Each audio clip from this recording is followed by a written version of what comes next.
see your mustache. And There you go. or I don't know. It's like two mustaches because it's like one on each side, right? I got a massive gap in the middle, man. I can't grow this thing for my life.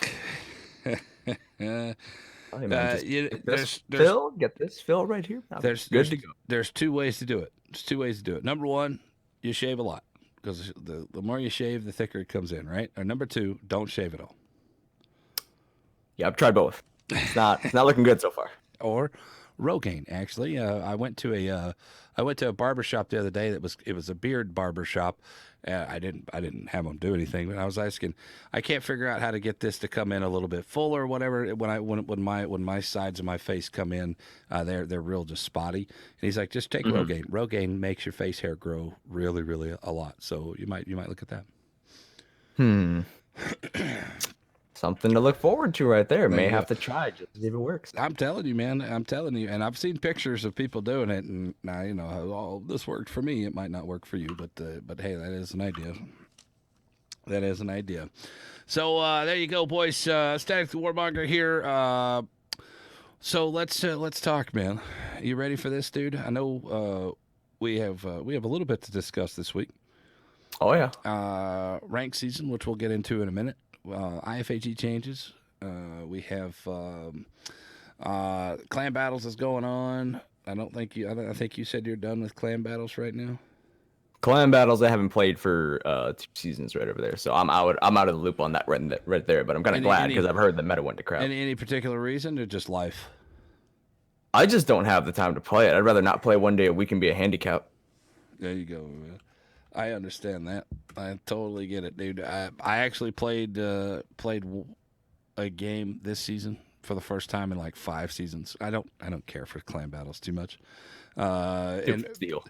there's a particular reasons why I choose not to. Number one, the guys that I'm going to be playing with help me build the channel, help me build the stream right here at twitch.tv/RVMIK.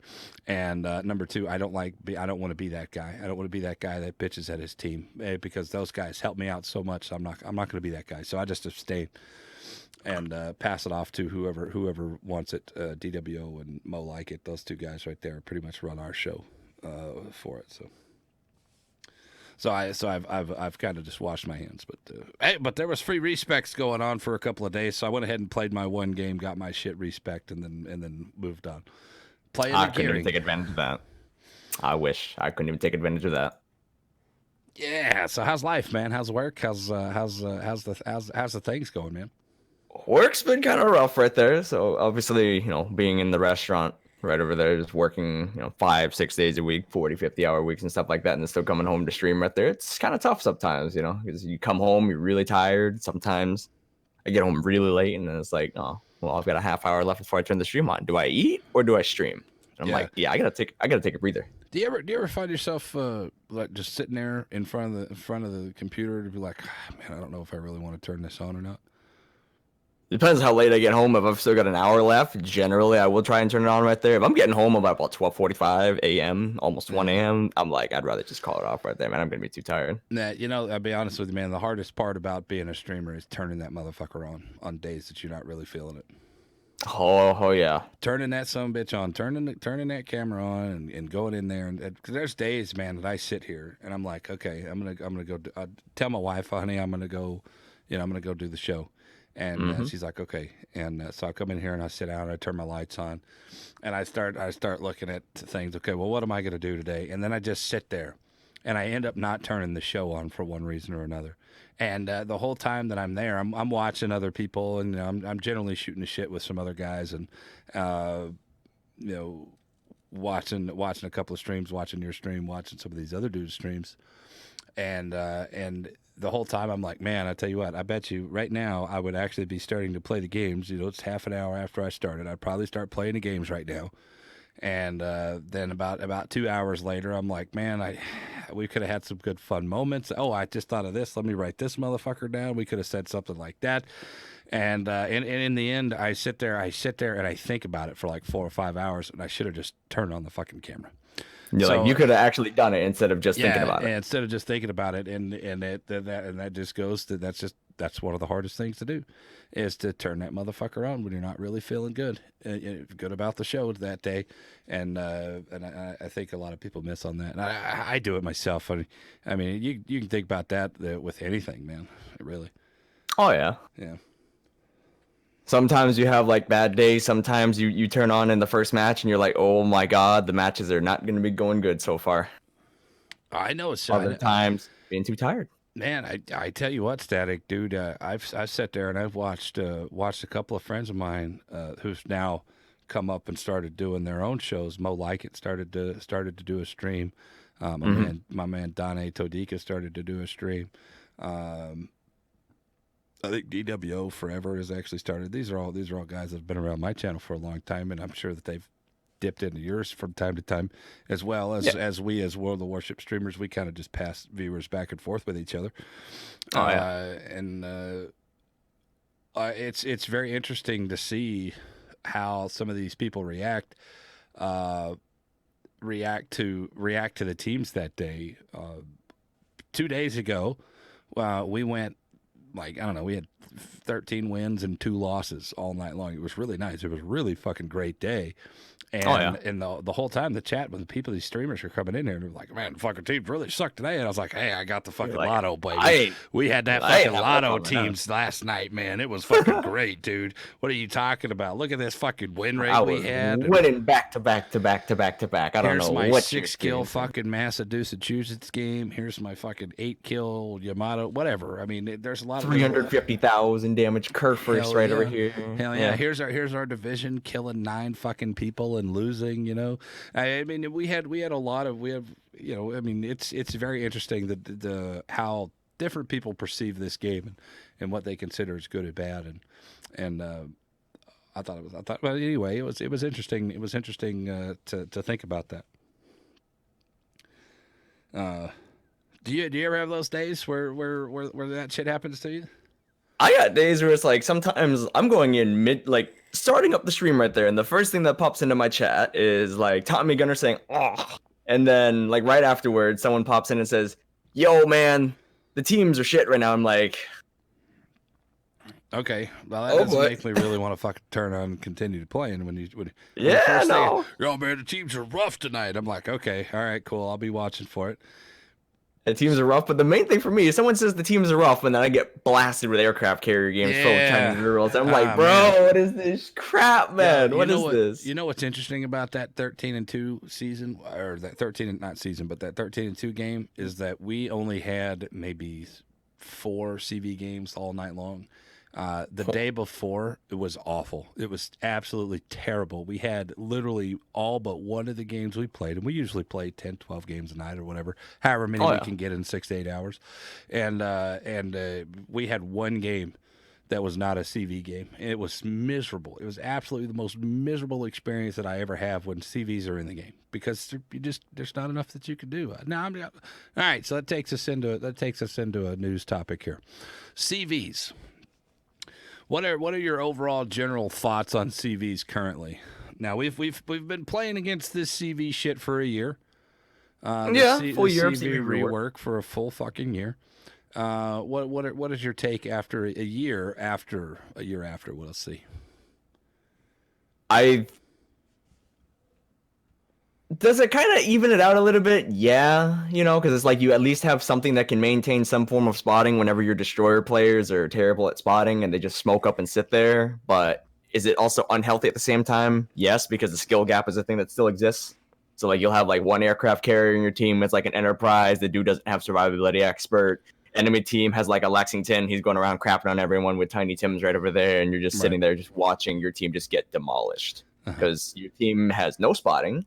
Your aircraft carrier isn't doing anything right there. He's not striking anything, or if he is, he's doing it rather poorly. And the enemy aircraft carrier is just nuking chunks off of people. Yeah. And you're just sitting there like, why is this allowed? Well, you know, all right, so here's my take on it when we're talking about skill gap. Here's my take on the skill gap. Previously, the skill gap was so great that you could literally shut down the enemy CV. Shut him down to where he could do nothing because he had no planes left. Nowadays, that they dumbed it down so much that there is very little to no counterplay when it comes to CVs.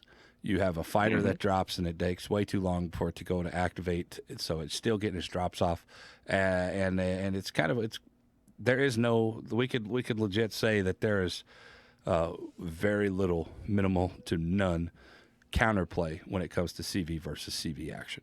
That's the big difference with the skill gap.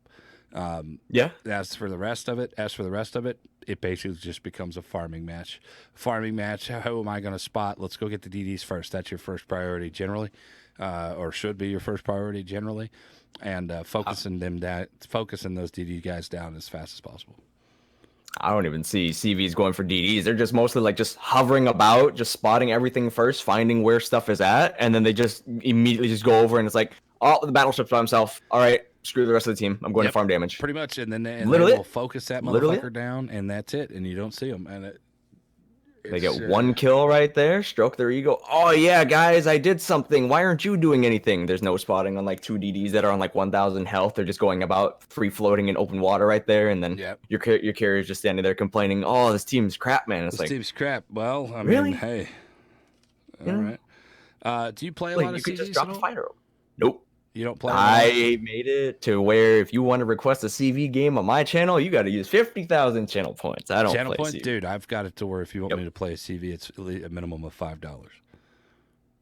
Oh, I just did 50,000 channel points. It's still free. It's just you ain't gonna get any. No, I won't even do it for free, man. I got to the point where when I play a carrier, it's the most boring experience that I've ever played. It's just very boring, and there's minimal skill. Like your skill level is where you're dropping and what you're choosing to drop on. Period.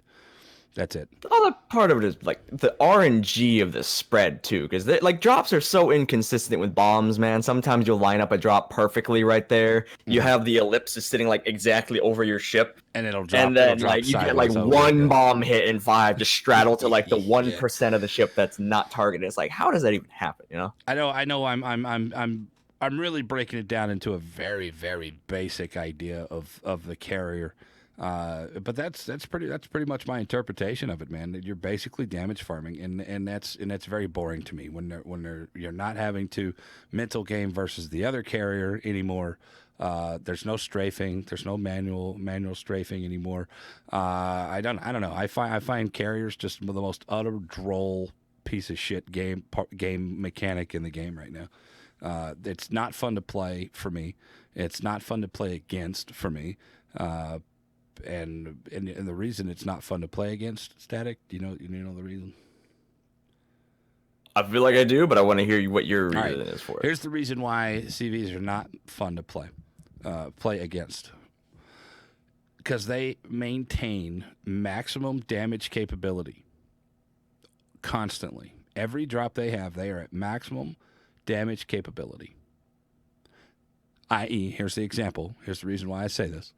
If you have 6 planes in a flight, right? Okay. And then these guys break off into little attack waves, and that attack wave is 2 planes. You have to shoot down 5 fucking planes before you affect his maximum damage, and that's not enough. And I'm sorry, but that's not good enough. And this is where the feeling of AA being useless, because no matter how much damage I have, I'm not shooting down enough to affect his fucking damage overall. And so there you go, man. That's my thoughts on it, dude. I think that them being at their maximum damage potential with very little to no recourse for AA button doesn't really feel like it does very much anymore. They neutered the second slot AA button, or the AA module, so now that's not even an option for a lot of people anymore. Or the third slot option, where it was aiming mod or the new torpedo mod. Yeah, or like AA Guns Mod 1 or something like that. Who gives a shit if that fucking thing preps faster when it doesn't do anything? They didn't give any buff to the fucking actual AA percentages or damages or anything like that in that third slot. It's a useless fucking spot.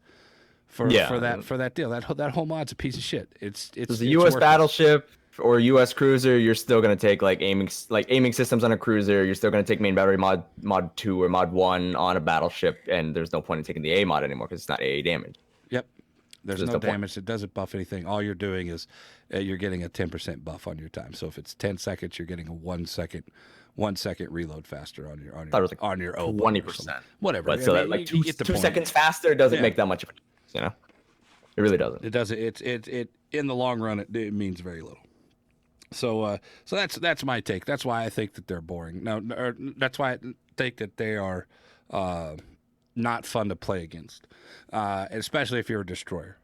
And the old adage, I don't know about the old. Yeah, I guess it's an old adage now because we've been hearing it for a year, of just dodge, is an unfeasible and unreasonable answer when somebody complains about fucking. Now it's become a meme at this point in time. Yeah. It's literally a meme. Yeah. But when it first came out, it pissed me off when people said just dodge, because I would sit there and I would go into a full fucking turn and then immediately hit the thing, hit the Q button and go all the way to the other side. And it didn't matter. You couldn't dodge this shit. You still can't dodge this shit all the time. It's 100% fallacy, falsehood to say that you could just dodge all this shit. You can't. And You can dodge most of it, not all of it though. At some it's you're guaranteed to take some amount of damage. All right, so I've been asking everybody for the last month on the podcast, well, at least since this information came out, or since this post was made by one of the devs. I've been reading it out to them, and I'm going to get your opinion on this. Okay. And if you want to see it, I'll link it to you real quick so you can refer to it. There you go. I put That it worked. in there. It says, on the whole, this is a Wargaming's developer and a non-NDA channel, guys. It says, on the whole, we think that the interaction between CVs and DDs is okay. First of all, CV rework decreased the skill gap between the skilled and unskilled CV players, period. Inexperienced DDs die quickly in battles even without carriers because they cannot get used to that class's gameplay features. So in the nearest future, we're not planning any major changes in that direction. All right. First of all, like I've already said, the skill gap, you did not decrease the skill gap. You eliminated the skill gap between good carriers and bad carriers. You've eliminated it. You've nutted it. You've nutted the whole counterplay CV mechanic to zero. So no matter how good I am at a fucking CV static, I'm barely affecting your fucking gameplay at all. Yeah, because the only counter is the AA ships you're going to have on your team. Yep. And whether they position themselves right and use their priority AA sector or not. That's the only counter. You've taken that out of the CV's hands because why? Because the CV players, and they've initially said this. Well, they didn't really come out and say this exactly, but just by this statement right here, they have eliminated it. Why did they eliminate it? Static, because you remember the old CVs. When I got to tier 7, I just got my shit kicked in.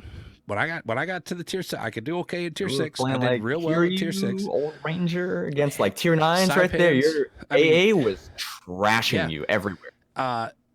So it wasn't even AA. I was just not a very good CV player with my strafes, and with there was just, it ended up being too many squadrons for me to control, and I ended up losing a lot. And so I stopped playing it. I just said, "Fuck this! I'm not going to play this shit." I could sit there and go through the frustration to get good at this, or I can just not and go play other things because there's a bajillion other boats in the game that I would rather play.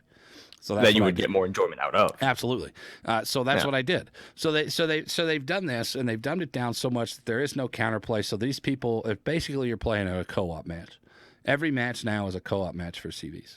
For them, even if it's random, even if it's ranked, which we'll talk about here in a minute, it's all a co-op match for them because there's very little to no counter, and if you lose your squadrons, that's on you. Period, because it has nothing to do with the enemy team. It's all on you. All right. It's more how you handle your planes, not so much the enemy team composition. Exactly. But that gets factored in, but not as much as how you handle your planes. Yeah. The next portion of this that we want to talk about is the inexperienced DD players die quickly in battles even without CVs because they cannot get used to that class's gameplay.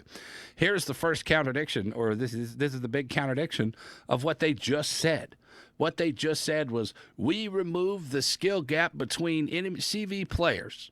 And then they're saying now, well, the people with very low skill in a fucking DD are going to die anyway. So what does it matter? Why are you having this attitude toward the destroyer players, and then you've bent over backwards for the carrier players? You know, did you see the disparity here in the statement? This is what I'm saying, or what I'm They're saying saying that the interaction between CVs and DDs is okay. They decrease the skill gap between skilled and unskilled CV players. Okay, sure. you've eliminated the whole one carry outplays the other aspect. But now they're saying that shitty DD players just straight up die. It's like that. It's like, sure, you eliminated the skill gap, but then you just go back and then you just shit on the DD players right over there. I mean, it's unfortunately a true statement. Inexperienced DD players are going to die first in the battle because no shit, because they're bad. Because they're bad, yeah. Because they're bad. But what happened when the bad CV players went out there and played? Oh, you bent over backwards to make it to where they could actually feel like they were accomplishing something, and you have sacrificed the DD player in the way that the Rockets. And the way that the Rockets interact with destroyers, and it doesn't matter. I'm a pretty decent DD player. I played pretty much solely destroyers in ranked season, and I've gotten to an average level of destroyer play, and I get shit on all the time. It does not matter. It does not matter what I fucking do. If there's a CV in that game, I'm gonna take a 7,000 or 8,000 damage plop immediately. Rocket salvo right there. But the only thing they did to quote unquote help out the DD players is they nerfed the bomb dispersion on dive bomb drops and carpet bombs. That's the only thing. It's the only thing right there. And I don't even think they did it for the carpet bombs. They did it just specifically for like midway HE bombs right there. Mm-hmm. All right, so guys, we will have a Q&A session a little bit later on toward the end of the show. So if you guys have any questions, comments, or concerns about anything that we're talking about, and as I see there's a couple of them coming in, I will copy pasta those and we will answer them toward the end of the podcast so we can keep the podcast flowing. If you guys want to hit at ServantOfMyK right here in the chat, or if you guys are over on the YouTube channel, leave a comment in the section below and I'll hit that up as soon as I possibly can. Because we have a famous guy, Arun's in here. And I'm going to read this. I usually don't read these during the podcast, but he did say something that really intrigued me here, and it is topical. He says the difference that the CVs were so powerful before the rework that a good CV destroying your bad CV meant that the bad CV team was going to lose. Exactly. Mm-hmm. So it doesn't matter if I'm a good DD player or not. If there's a CV in that game, you're fucking miserable. Period, and it's unfun to play. It's unfun to play in those games, and this is the thing. It was unfun to play in those games when a bad CV was out there. It's unfun to play in the games when CVs are out there anyway, because it's just not a fair and balanced system. Perma spotting and unnecessary damage taken. Yep. So either way, I mean, what any more of that statement that you want to comment on? I just love the fact that at the end it says, in the nearest future, we are not planning any major changes in direction right there. It's like, I think that it's kind of funny. They have set in so much faith in those spreadsheets. And I've actually gone into some of the discourse that we are privy to and have sat there and are very vocal about how their spreadsheets are wrong. Their spreadsheets don't tell the entire story, and there's a little bit more part of the story. The Smolensk that they said they were pulling the Smolensk out, not because the Smolensk was overpowered, but because it was too popular. Why is it too popular, thing with the my JV? friends? Why is it too popular? Because it's very, very strong. Good ship. Yeah, it's a good Take ship. a crap on entire teams. Hell yeah. I mean, I would know. I've done it. Yeah, well, I haven't done it to the extent of you guys, but I have hit a couple of 200,000 damage games. They ain't broke no 300 grand yet, but I've had plenty of quarter mils. Plenty. Easy peasy. Not even funny how easy it is to get damage.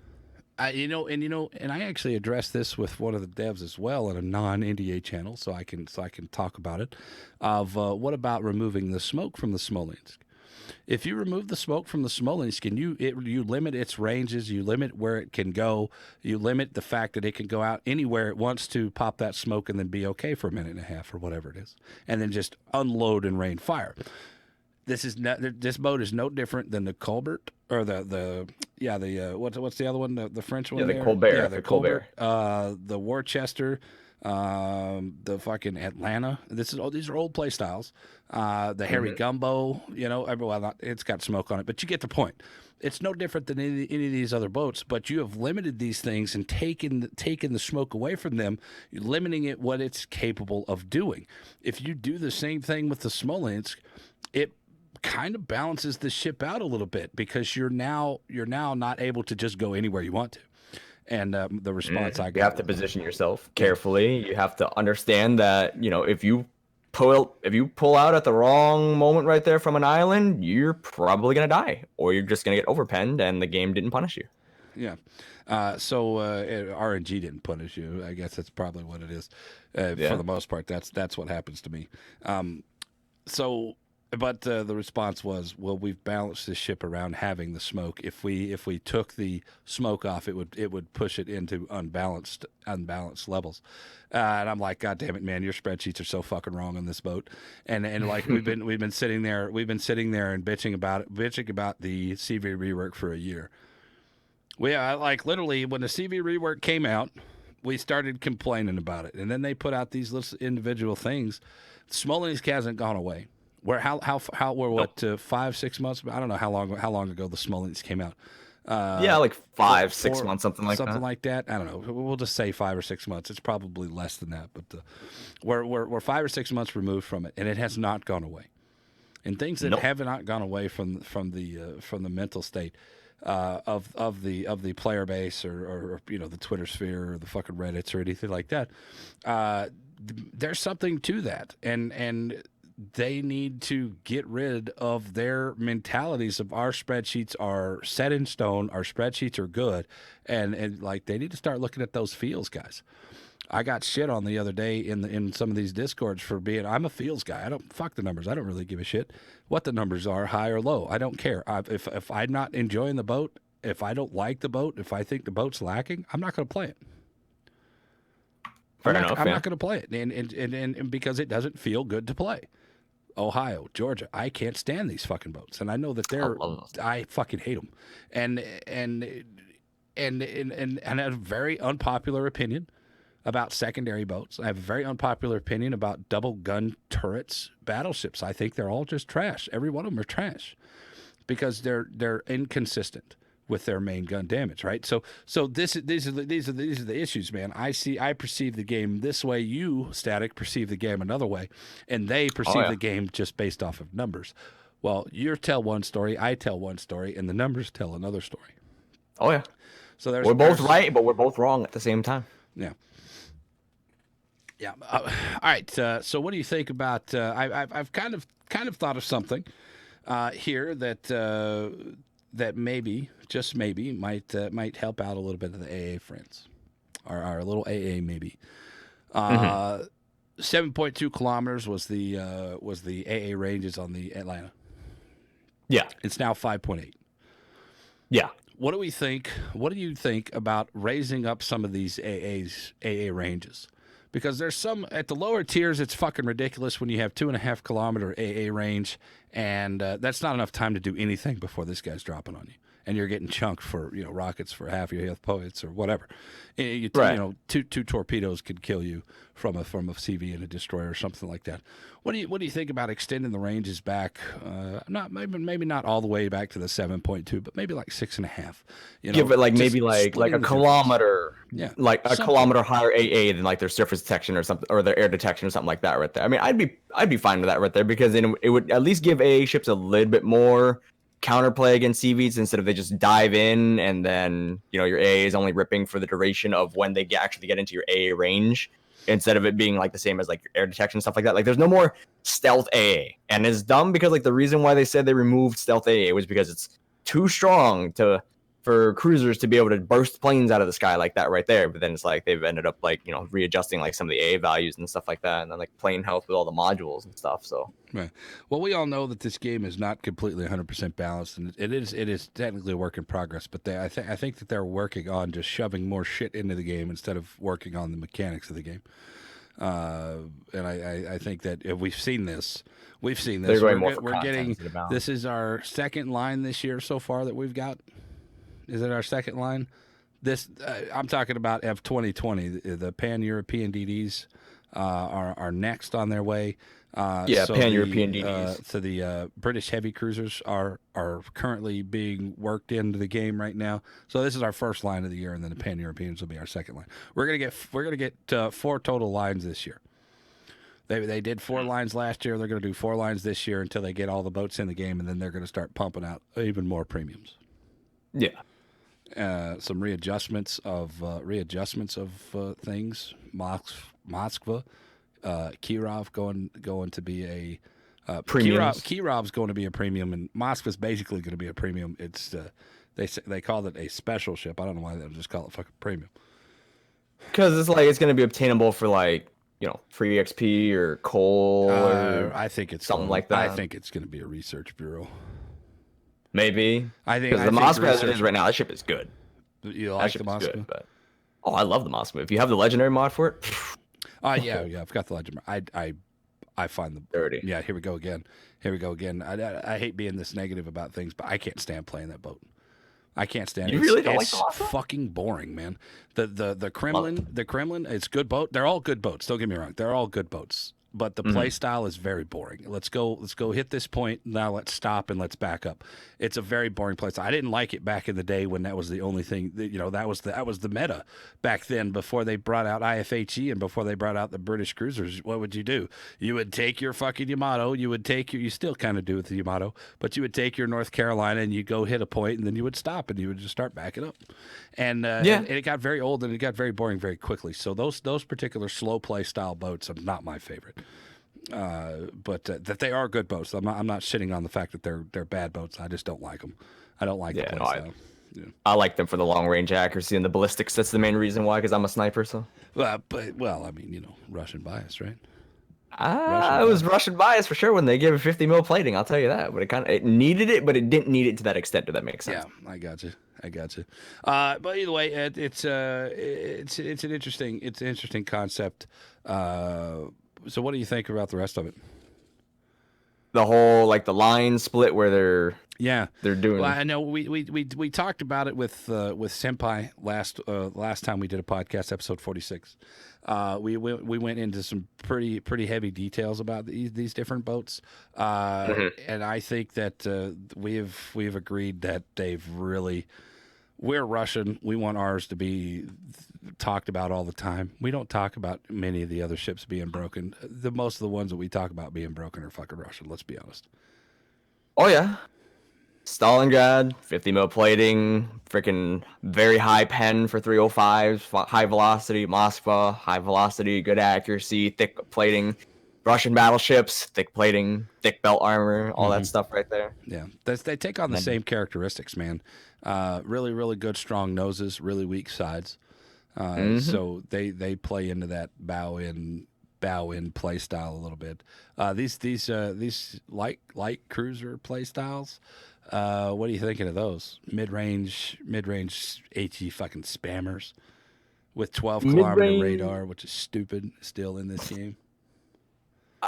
At least it gives the Russians the distinction, quote unquote, shorter range or shorter duration but longer range radar. Right there is what distinguishes them from the Americans and stuff like that. Which that's a whole other podcast in and of itself. Radar. The Alexander Nevsky, which is the tier 10 light that they showcased as being the new replacement for what the Moskva it occupies now as the tier 10, and the texture right over there, how it only has 8 190s or something like that. But it's gonna have half the reload time of the Donskoy right there, stock. Yeah, it's gonna be that's a little wild. And then fucking machine gun. And then apparently it's gonna have a 50 millimeter bottom bow, fore-end armor belt, similar to the Moskva and the Stalingrad right there. I think that's completely unnecessary, to be honest, because it's a light cruiser. It shouldn't have that kind of plating on it right there. And then it's gonna have stealth radar.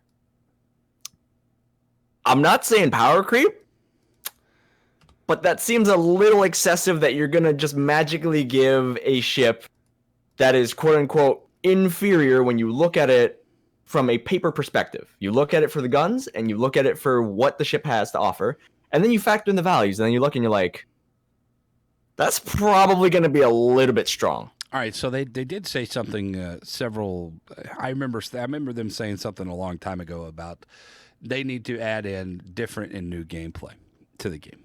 They need to add in new aspects and new ways to play the game. So this is their attempt. And when they do add in new and different fucking gameplays, it's generally a Russian. They Go go with figure. their fucking lines first, and I don't blame them. It's their company, it's their country. That fuck them. Who gives a shit? They can do cutting edge leading stuff on their own fucking ships. Who cares? I don't care. Oh, yeah. I know a lot of people do. I really don't give a shit. I don't care about Russian biased. I don't play very many Russian boats at all. I don't play the battleships other than grinding through them and then getting to tier 10. Or somebody in the chat said, "Hey, play the Kremlin." All right, fine, I'll play the Kremlin. I don't play the cruisers. I think tier 6, 7, and 8 I think are the sweet spot for me on those. I could not play the Donskoy. I think I averaged 42,000 damage in the Donskoy when I was grinding through it. I just struggled in them. And the Moskva, I still haven't got the Stalingrad. I bought everything else on that fucking list except for the Stalingrad for steel. I'm just not interested. Although their DDs from tier 8 and above on both sides are fucking very good, so I do play those. Oh yeah, they're fun. Yeah, oh yeah, they're definitely Safe for cap. They're definitely good. So I don't give a shit about their battleships. I don't give a shit about their cruisers. So is it going to make a difference to me? Nope, don't really care because I don't play them. Yeah, but for overall, like for the health of the game, I don't think splitting it off and doing like the light cruiser line right there, like obviously you're gonna have the distinctions. It goes from just like light and then all the way down, and then it splits off and has its own heavies right there. Right. I don't think adding in the extra radar, but the extra guns. I don't know if you remember what they said for the gun parameters for the new heavies right over there. 152s to 180s, and I believe 220s. It's gonna have 190s on the tier 8, and then it's gonna have 220s on the tier 9, and then 220s on the tier 10 right over there. Yeah, bigger. But they're gonna have Stalingrad pen angles. They're also gonna have big fucking dicks and big fucking noses that you can't fucking bow pin, and so it's another bow pin fucking boring playstyle. I'm already not enjoying just even wanting to talk about these things, but they're gonna be good. They're gonna be good because the Moskva's good, the Stalingrad's fucking good. Kronstadt, if you can hit stuff, is really good. And although it's not that bow in because it doesn't have that 50 mil plating, but it's still a fucking badass boat and fucking does a lot of damage. It's very interesting why they chose to bring these lines out and make them Russian, because you could have done that with Americans. Yeah, we've already got a heavy line, we already got a light line. You could have done this with. We're waiting for something post Pearl Harbor refit U.S. battleships. That's what everybody wants. You know? Put them fucking post Pearl Harbors as a line split. I'm really kind of surprised. I know they made a fuck ton of money on this. The Georgia, the Ohio, and the fucking Massachusetts. Why is that not a fucking tier 8 line split right there? Why didn't they just do that? Because they made money. I mean, because that's they make money, but they got more ships. The secondary battleships, man, could have been a whole nother fucking line themselves.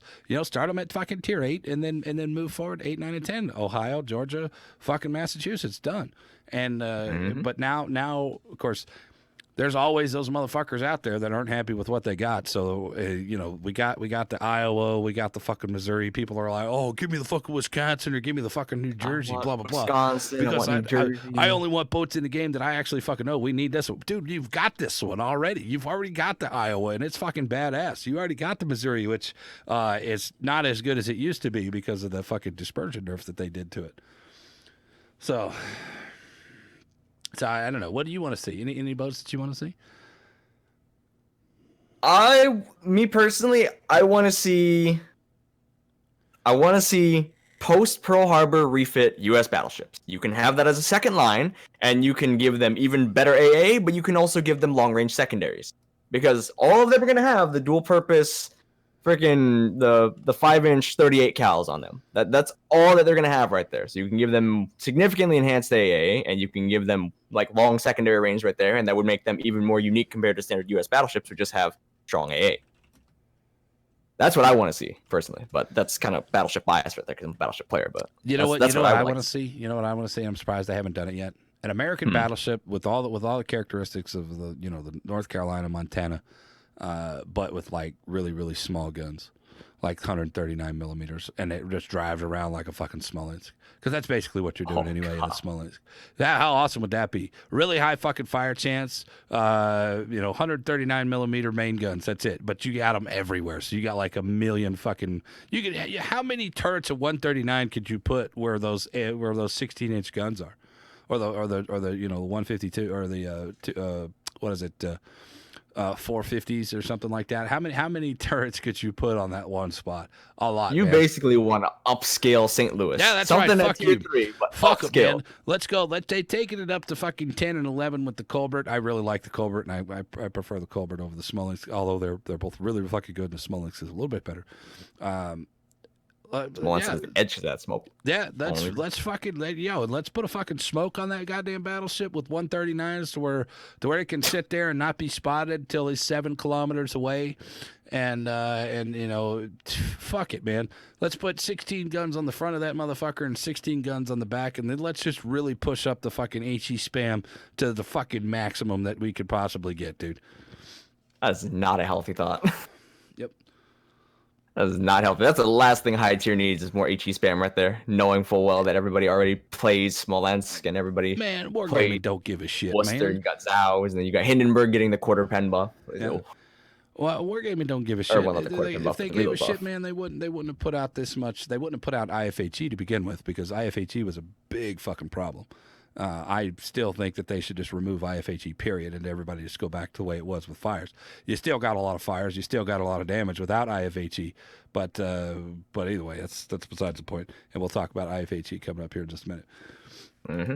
But yeah, let's put a cloaking system on it, and fucking big ass battleship. They still have yet to have a battleship line with smoke on it, which is kind of surprising to me with all the rest of the crap that they've done in this game. Guys, y'all heard it here first. Big ass battleship fucking hull with a really, really fucking small guns and a really high fire rate and a smoke.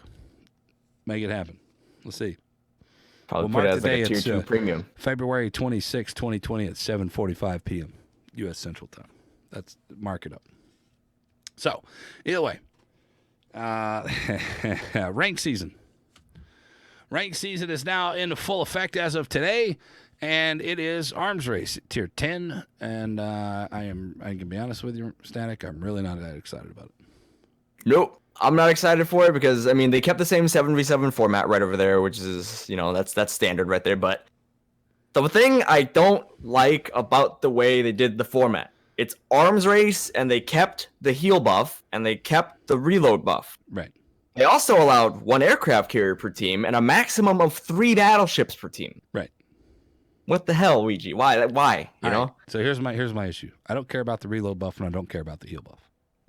I don't care. There is a caveat to this, is because this is my biggest issue with this game. This is my biggest issue. Well, there's a couple of issues here, and I want to go into these issues, and then we'll get back to the main topic. You ready? Go for it. All right. All of those buffs that you get out on the board affect everything except your fucking AA guns. You don't get AA reload booster. You don't get AA heal when you pick up these heals. The CV planes do. So the CV planes have unkillable planes after 3 buffs, after 3 heal buffs, 4 buffs, something like that. They have unkillable planes because they heal so fast that your AA is not good enough to shoot them down. Especially not in the late. Fair. Number one. Number two, it's also not great that it's doing this, because there's only 7 fucking boats in the game. That's not enough AA to fucking matter. That's why I always think CVs are terrible for fucking rank season. Whether it got fixed now or already or not, because they were working on a hot fix for the unkillable planes, it's still possible to have unkillable fucking planes. And I'm sorry, but that's not good enough to me. CVs do not need to be in rank season. You do not need to buff CVs at all. And in fact, I think that they just need to fucking take a step back, realize that they're fucked up. The CV rework is a failure, 100% failure at this point, because it's causing more skill gap than it was trying to fix. So CVs, get them out of fucking rank season. They're fucking terrible in rank season. The reason being is because the team sizes are way too small, and the less boats on the board, the more and the stronger that those CVs get. There's just less team interaction. Nobody wants to play a destroyer when they know there's going to be CVs in the game because they're basically going to get spotted, and it's either smoke up or get wrecked by rocket planes, and then you basically have to sit there and just wait until That's the rocket boring. planes either pass or the dive bombers come by and start farming the battleships. It's boring as fuck. That's it. It's a boring play. I play mainly DDs in ranked season, like I've already said. I play mainly DDs in ranked season. I honestly don't want to fucking play this season. I will, but I don't want to fucking play it. It's going to be miserable. I'm going to bitch and moan about it. So you guys hang out right here, twitch.tv/servantofmik. And you guys get to hear the fucking, you'll get to hear the anger and the frustration and the hatred. There's something, they're tying your hands, Static. They're tying your hands. The most frustrating part and aspect of this game is when you, Static, know that you're a better player than the game is allowing you to be. Via RNG, via how many fires you're on, whatever. But you're better than the game allows you to be. I should have killed that guy. That guy should have been dead. How do I get 6 overpins from 10 fucking kilometers away when he's sitting there flat broadside? What the fuck is the range? I can't come out here. I can't stay in the back because I get bitched at for staying in the back. I can't go fucking push in because then I can't defend myself with it. And or if I do shoot at him from 6 kilometers and you spray all the way fucking around him and it's nothing you can do about it. It's so frustrating and it's like I'm just like and then they wonder and they're like, why is this guy angry? Because the game's not letting me perform at my peak. Dispersion bug still exists right over there. If you sit too far in the back, you get called a pussy by your team. You push up, you die. That's it. And there's no in between. There is no in between. All right, so let's talk about CV let's talk about CV in rank season, or we can just talk about CV in general here. The tier 4 problem of CVs where there's 0 AA. Or very minimal AA, and you get 3 fucking carriers in a game all the time. Now they have said that they were looking into that and looking into matchmaking that they're looking at fixing that. They've already said that. Yeah, I believe they already added that soft limit right there with the matchmaker. So at tier 10, you don't have like 3 CV games anymore. Period. 3 CVs is never going to happen again. 2 CV games is still possible if you let the matchmaking bleed over past I think 3 minutes. You can still get matched into a double CV game. But I don't think it would be double tier 10s. I think it's a tier 10 and then a tier 8. I have gotten as recently as last week we had double tier 10 games. We had double tier 8 games all over the place. We had double tier 6 games all over the place. We had triple tier 4 games all over the place. It's a fucking mess. It's a fucking mess. And not only is it a fucking mess, but it kind of tweaks the matchmaking when you're sitting there. When you're sitting there and you're insta pop Q and you go into a fucking 6v6 with 3 CVs on each side. I've had that happen to me twice last week. That's just cancer. There's no counterplay to that. If all 3 of them focus you die. Period. You have no control. Maybe it went tier 6, but you get the point. Insta pop Q with double CVs with a 6v6 game. Like, I'm like, chance. How am I in this game? I just barely touched the fucking button. Like, matchmaker's not consistent. That's for sure. What is in this game. Other than fire chance, but not for me. So, the thing is when you have less AA on the board and you have more planes on the board, your AA is not good enough, and you're pretty much at the whim, and it is fucking fish in a barrel. Fish in a barrel, and there's no recourse to it, and there's absolutely no fucking recourse. And I hate the fact that my ability to go off and die on my own is now in somebody else's hands. I don't like that. I don't mind dying. I don't mind sacrificing my boat for a fucking stopping a push or whatever, because that's what the team needs to. Yeah, that's what the team needs from me to do, is to kill my boat so I can stop these guys, or at least delay them for a little while. But I'm doing it on my own. I'm choosing to make that choice. If I'm going out there and I'm having a chance to actually play the game and die on my own, fine. But when you take that ability of me being able to die on my own out of my hands, which is why the original CV iteration was bad, because you could get one dropped and you never fired your fucking guns. That's the most frustrating aspect of the game, when you cannot do anything about it and you never fired your fucking guns, but you're dead. It's just like, I get it. The game is trying to, make it so that there's a starting point that you can learn playing aircraft carriers at, but it's like when you have that much demand, you just got to make people that are playing aircraft carriers wait at that point, because it's not fair to the other people that are going to get matched in right there where you don't have nearly the means to be able to counter that.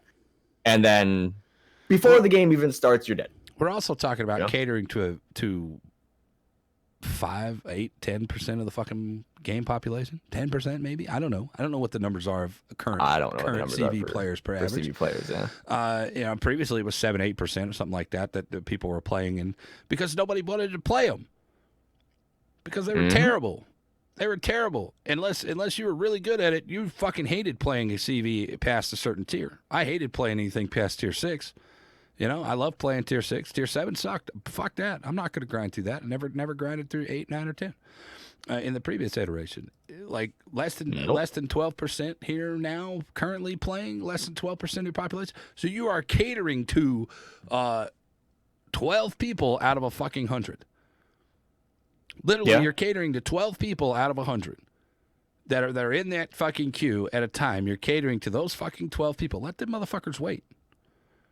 I'd rather let them wait, to be honest, because it's like they are not comprising a majority of the games right there. But if you put them in, it's going to be unfun for everybody. You know, at least put in some form of balance right over there, where it's like you're not screwing over everybody else that's playing in the match. Right. Well, at least destroyers. Destroyers at lower tiers, it kind of we'll doesn't just matter. blanket statement that we'll say they fuck over everybody. Period. No matter what. Destroy, like when you're talking about like low tier CVs against low tier DDs, that doesn't really make all that much of a difference right there, because it's less rockets, the planes are slower right there. The DD still has a better chance of being able to dodge, and it can just go up and nuke the aircraft carrier. We were playing low tiers the other day, and I was in a DD, and it was double CV game, and I think I actually got hit once. So in the lower tiers you can dodge. There is availability for you to dodge. It's very hard to do, and you have to be a very skilled DD to understand the mechanics of the dodge and how to get those dodges off. The new DD player is not even going to have a fucking chance. No, the new DD player is just going to sail in. Their ship's going to be naked. They don't have any modifiers that are going to affect dispersion of stuff coming into their ship right there, and they're just going to straight line sail and then eat like 2 torps and then complain that the aircraft carrier is broken. Basically what happened. Yeah, pretty much. Or they get nuked by a battleship. Or the same thing happens to battleships when they get eaten torps by a fucking kamikaze at tier 4, because all they did. You have no chance of tanking that. Yeah, no chance. Those torps hurt. Yeah, they do, especially for that tier. But anyway, back to rank season. So let's go into choices. Let's go into choices about rank season here and there. All right. So I was gonna say, which class did you want to start off with? Fuck, start out with carrier. We talked about carrier. Yes, the answer is yes. It doesn't matter. That's my computer's. People are gonna pick Hakuryu because Hakuryu's AP dive bombers offer instantaneous burst damage, which allows you to basically delete someone off the map instantly. You can get 3 bomb sits, and that's like 27,000 or something damage like that, or 27.5, something like that. Yeah. Instantaneous damage, assuming you get 3 citadels. If you go in with a midway, you're preying on your bomb dispersion being good, and you will generally get 12 to 16k hits ish with the HE bombs, and then you'll set some fires, and then they DCP that, and then you come back around. But generally, the consensus is that the Hakuryu is better because the torpedo bombers have faster torps right there. They do a little bit more damage. AP bombers are the main reason. The AP bombers just offer burst damage. Now you get this question a lot when you're streaming, and I get this question a lot while I'm streaming here. And you guys, he gets that question over at twitch.tv/statik the warmonger, and at static TWMR over on the Twitch, or on the Twitter. Actually, let me fix this. It's not all.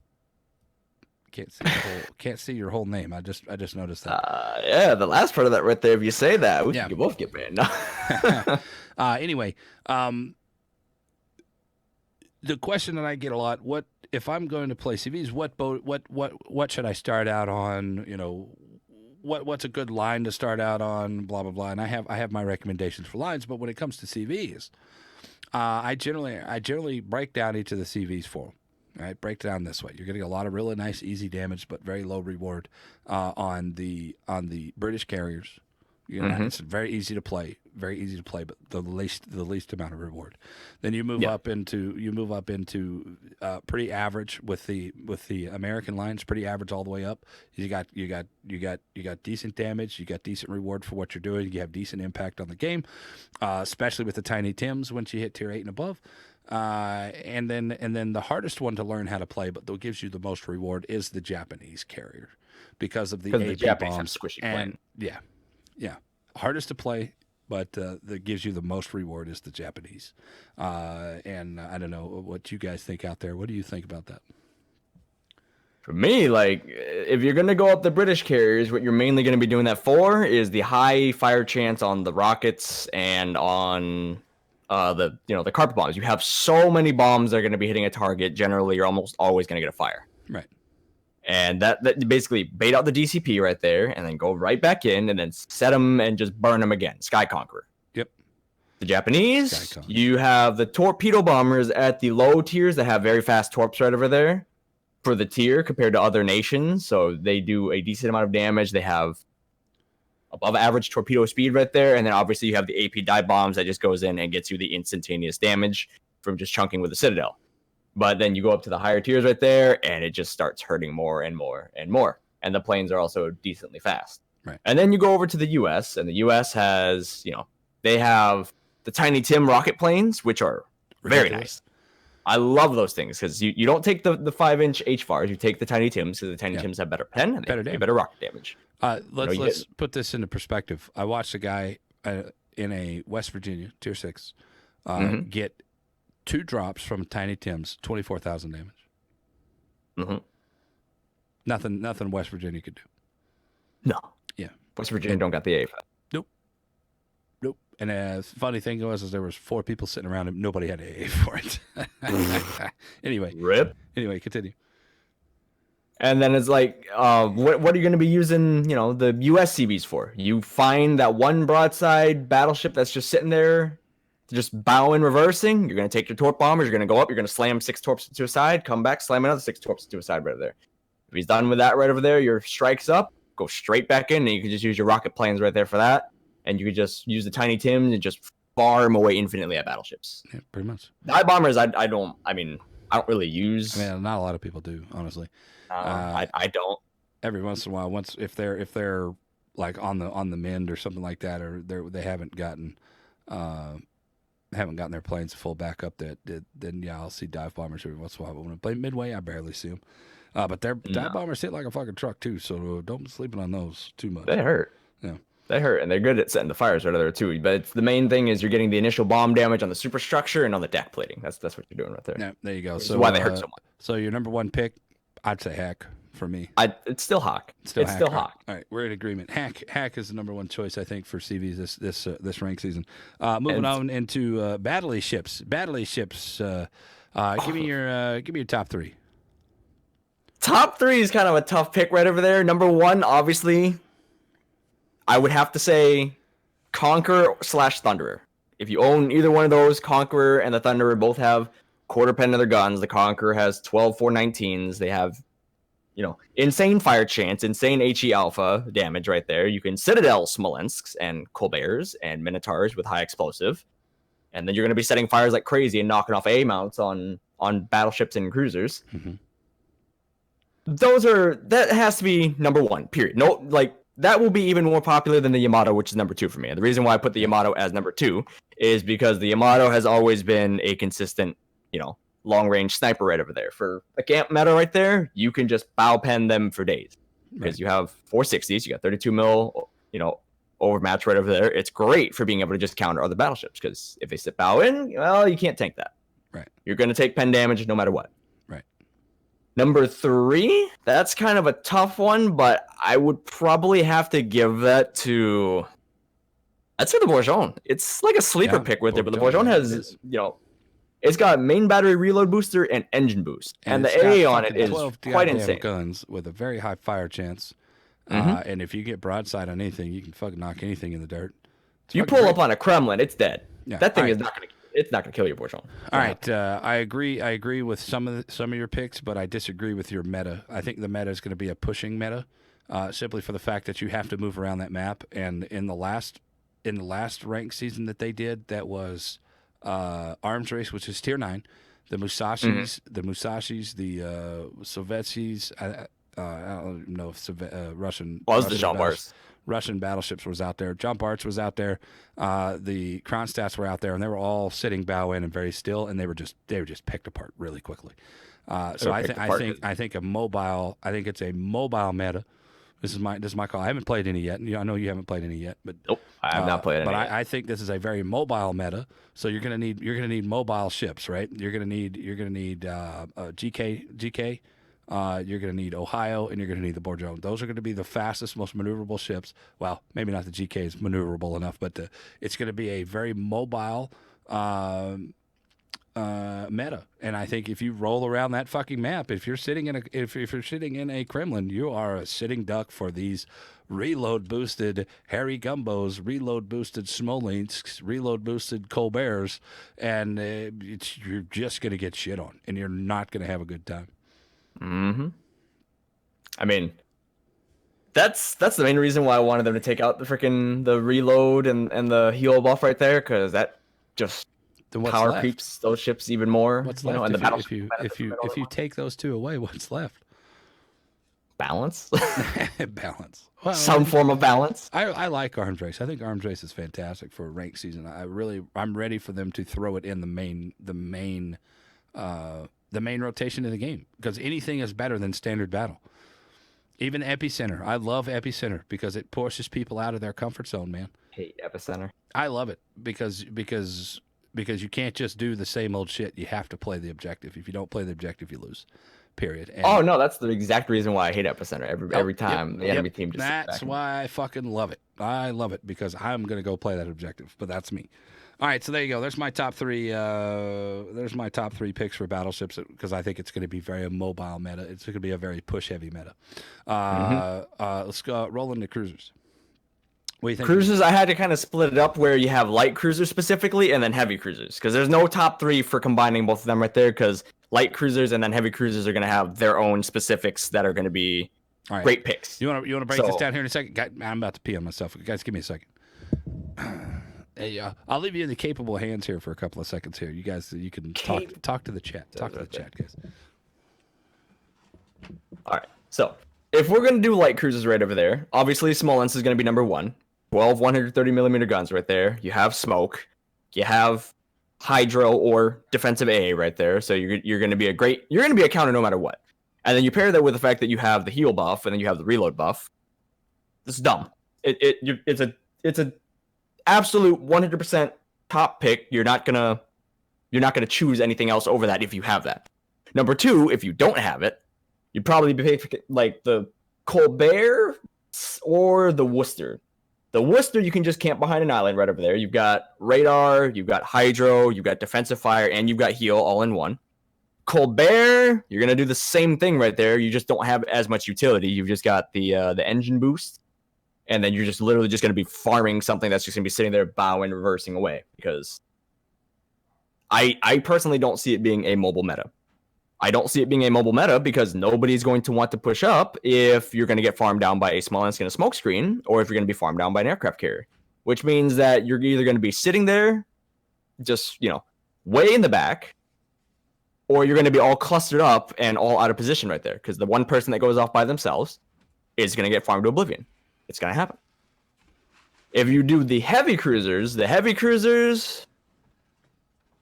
Moskva or Stalingrad, obvious reasons right there.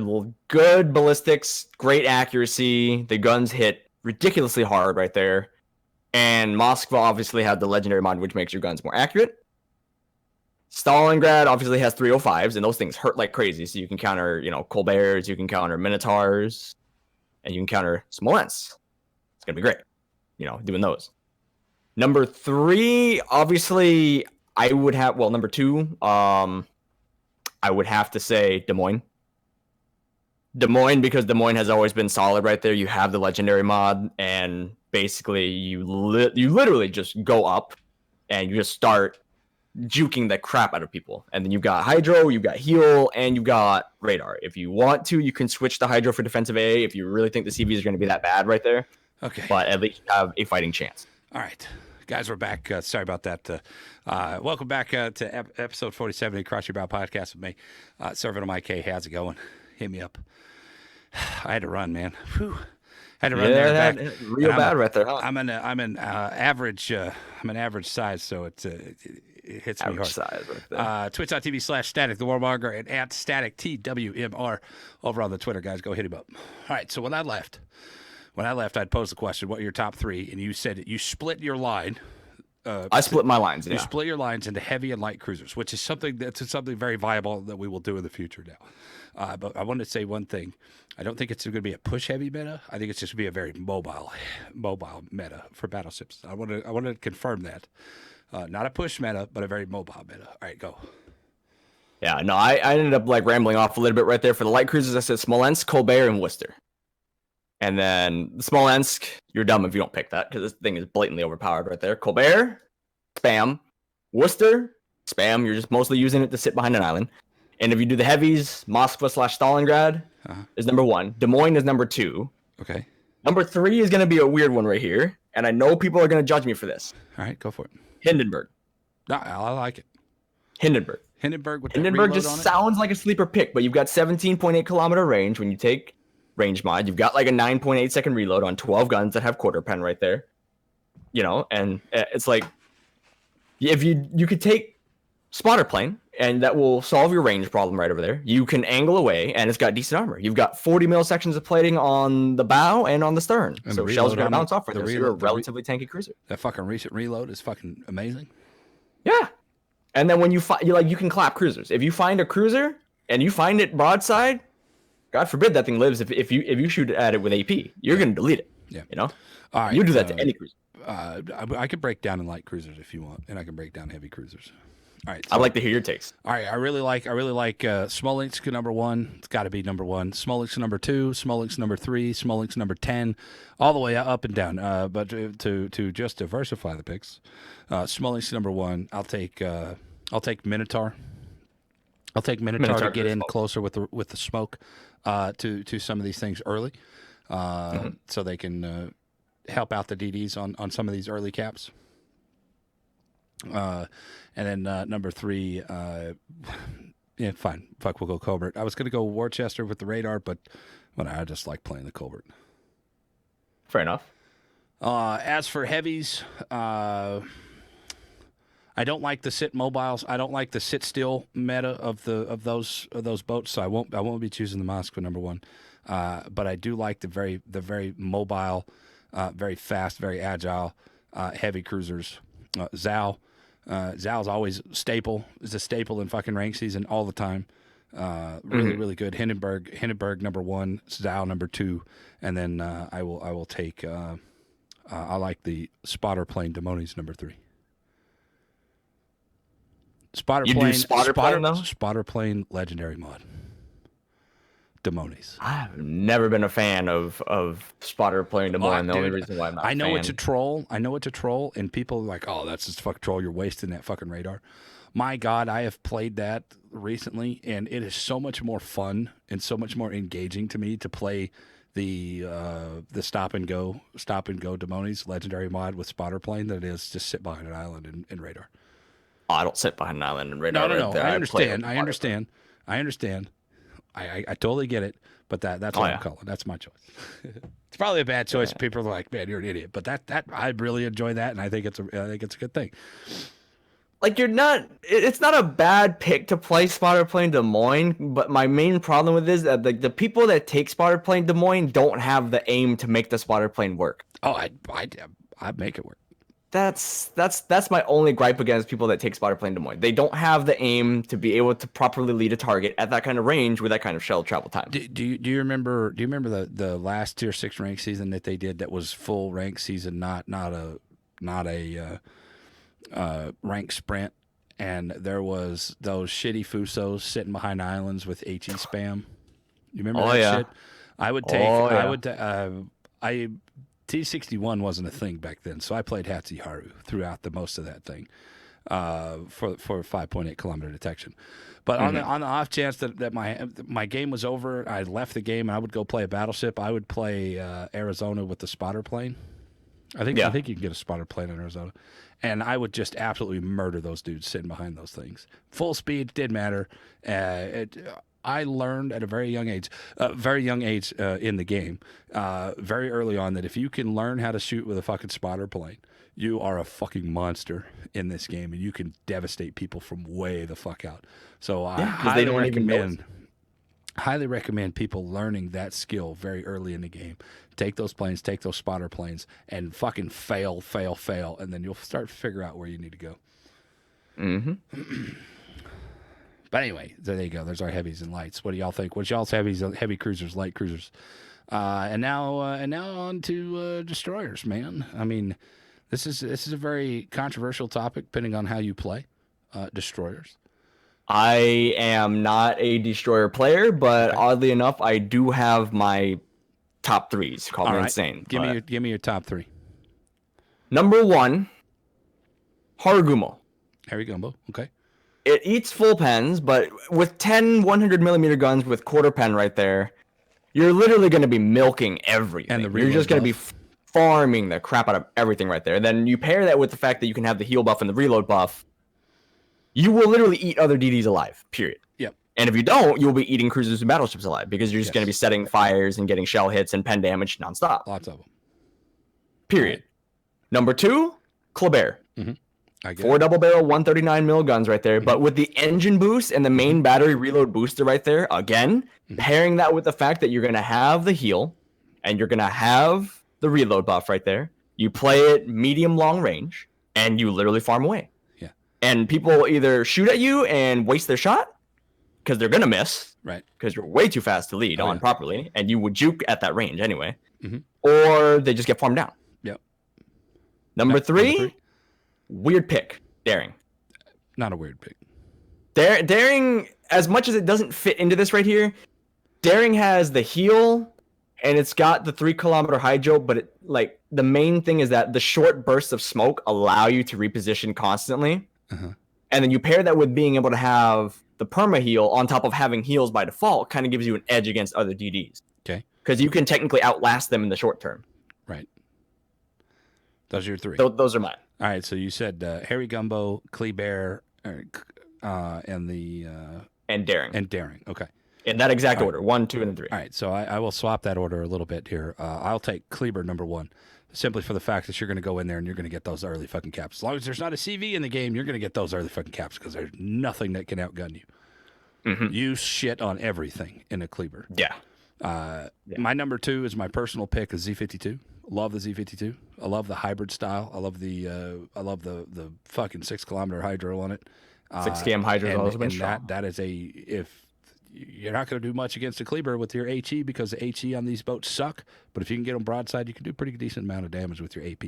And I will fight anybody. I don't care. The only one that I'm really worried about is the Daring, and I'm worried about the Kleber at this point. The rest of them, I shit on them.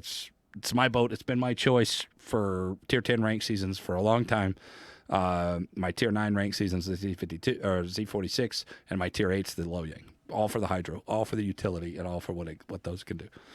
So that's my number 2 pick. My number 3 pick is the Daring as well. Simply for the fact that if I'm in a Z52, my greatest counter before the Kleber came out was the Daring, and it just. The rate of fire is ridiculously good.